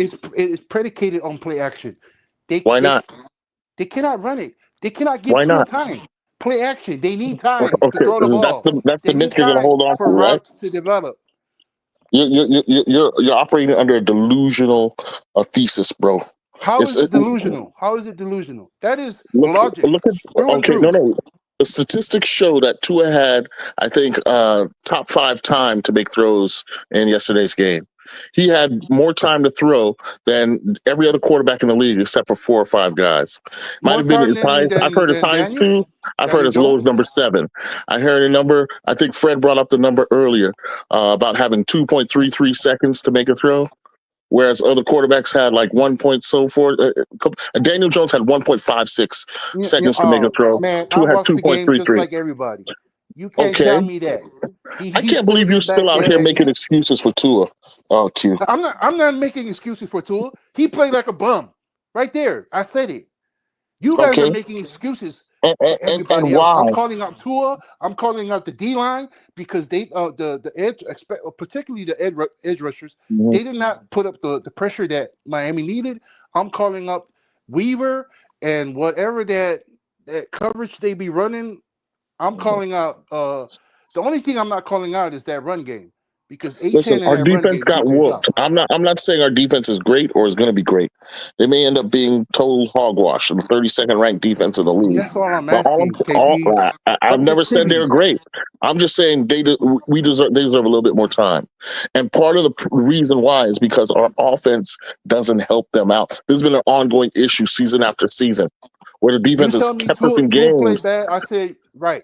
You tell me he threw boneheaded interception. I said right. That's on him. You tell me that fumble, which I'm putting on him, but it's really not him. I said Okay, yeah. let me explain to you this way, right? Both Tua and the defense get Fs, right? But there are 2 different contexts in which both should be judged as an F. Does that help? No, not really. Well, I just would ask you to reflect upon every debate we've had over the last 5 to 6 years, and ask yourself It who's doesn't been have to be proven that right way. It at doesn't have this to be point. that way. We're far Well, removed from those times, and those times it was all about just getting at people. But man, let's talk ball, man, like real ball, film that's ball, exactly what I do every time I'm up here, bro. That's what I'm doing right now. film based. You're the one asking me what offense we're running. Like if I don't know what the answer is, you're the one trying to poke holes in my Let me tell you, credibility. and I'll tell you the answer. My Well, critique my is answer. based on my review of what I'm seeing on the field. See, I'm not Miami attacking doesn't have an you. offense. You're trying to get at me. This is what you Tuaneers do, and then you try to flip it and make it believe Miami doesn't have an like offense. it was some equal thing. Hey, Can you KP, believe that? he been Can you getting believe that, cooked. KP? Sharif cooked them, and then now you came in and cooked them, man. I want to say thank you. I've been cooking Q since 2021, God 2020, damn. 2021. That's So it's crazy, nothing new bro. for me. You can go and have The Gordon only Ramsay difference is put that bed up, now Q. and you The only still won't difference be is that cooking. now Q What you got understands it's is being cooked. cheerleaders. He can That's smell what his you got, burning flesh. cheerleaders. That's the only difference. Yeah, Before and he like my didn't smell man it. CB always said, that's the Mean Girls Club. I don't follow crowds. You couldn't It's even all tell good, us Q. what our offense was. So what are you I just talking about? told you, Miami No, you doesn't have said the offensive system. okay, exactly. So that proves right there that you don't know what you're talking about. And you didn't even tell me what it is too. I asked did. you what it is. I commented it, and And you I sit told here. you saying, why. "Oh, a West I Coast." told you. It's not a West Coast Hold offense. on. You We're don't even know getting what a riled West up for Coast nothing, offense bro. is. Stop talking, bro. I told you why it's no longer a West Coast because I'm looking on the TV like, that's inside zone run. That's not outside zone. I'm looking on screen, no play action. This pistol bullshit they're running. This quick pass to the middle. Isn't that West Coast though? Why does it need to be play action and in outside zone runs? Isn't it West really Coast all is about the predicated passing on routes? play action. Thank you, Joe. West Coast is predicated on play action. No, West It Coast is. is predicated on getting the ball out quick, running timing patterns, Horizontal routes, stretching, short routes, stretching the intermediate field routes. horizontally, running outside zones, and using the quick passing game as opposed to That is getting bullshit. it all down in one shot. Sorry for my language. That's And bullshit. listen, Getting 10 after the yards, 10 49ers, yards. I got to get off, but last thing I was saying, after the 49ers, the next greatest implementation of the West Coast did feature inside zone running. Inside zone running all the way to the Hall of Fame in the form of Denver, Terrell Davis under Mike Shanahan. Okay, so this idea that West Coast is not compatible with inside zone running is just some hogwash, bro. Is that why they brought McDaniel over? Because See, now we're he switching. Now run we're the switching the inside zone. goalposts. Now we want to talk about why McDaniel was brought. Yeah, now That's what he was known for. Run Q. game guru, I outside zone. understand you're hurt. I understand you're hurt. Your boy Ain't has nobody been hurt. proven to be a I'm failure. just hearing I get it, bullshit right dog. now, You're and I'm grasping at calling it. straws. Q, It's I all good. agree with what you said about the running, but the play action, I don't think needs it's. I don't see that as a what determines it to be West Coast or not. It's supposed to be Every you get them offense to has, respect the run so that you open up specific passing lanes, but the Yeah. play action doesn't need to be a play Yeah, action. you have just as much play action in a power set in a power running. You know, That's I not to say formation. West Coast doesn't use it, but that's not only Sure. exclusive to a West Coast offense. You Right. It's relying about on how a much play and in what action is not situations. exclusive to that. Yeah. a West So Coast you can't offense. use that as a But characteristic to define, it is a West Coast offense is this. it is a No, you're characteristic. wrong. It You're is a absolutely characteristic. wrong. Play action is a Anyway, I'm out of characteristic here, of the y'all. West Peace. Coast. All right, Take care, KP. bro. I'm about to go pick up this food, man. Yeah. Hey, yo, like my my Blue Jays shirt. I love. Hey, that's fun. That's a good one, bro. I bought it outside the stadium for $20. I love DJs. Yeah. You might get kicked out of some stadiums wearing that shit. Be careful, Joe. You get put on the lockup. Have you seen the NFL the lockup show? Mm-mm. The Cleveland Browns. It's like their stadium security and shit. These Do they have fucking Browns fans are so stupid. Do they have a jail in it like the Eagles do? Yeah. They got a jail in it, bro. They put people in the jail. The one guy threw up and pissed himself in it. It's a good show. Yeah, I've seen. Damn, what Browns I missed? You guys ran Sharif off. Shout out to Sharif. Nah, Sharif was cooking and KP was cooking, bro. Q got cooked. I ain't gonna lie. I missed I Man, respect your wish they was opinion, cooking, bro. I think they all respect cooked in their own You regard. just agree with what they're saying, so you're backing them up. Hey, I gotta go pick up this food though. I'll be right back. All right, man. Yeah, man. Hey, you guys kept this stream going and rolling, man. Appreciate all of you, Joe, Q, KP, Young 3K, all of you. I think I'm gonna be ending the show right now. All right, A little bet, caught up. bet. I'm a little busy, Hey, man. I appreciate all of you guys. Miami for the win, Pete. Bet Yes, on sir, that. man. Catch you guys next time. Probably tomorrow I'm gonna be doing the all 22, or if not tomorrow, catch us on Thursday. We'll definitely be doing the all 22, watching the game, seeing. It's gonna suck. We're gonna see a lot of bad, but something interesting. I think Sharif brought it up. He said that during the all 22, guys were open. So we're gonna be focused on seeing who's open, wide into it, throw it. It's gonna be a ball. I can't wait. Fins up. Catch you guys next time, man. Great stream by all of you guys, man. Shout out to all of you.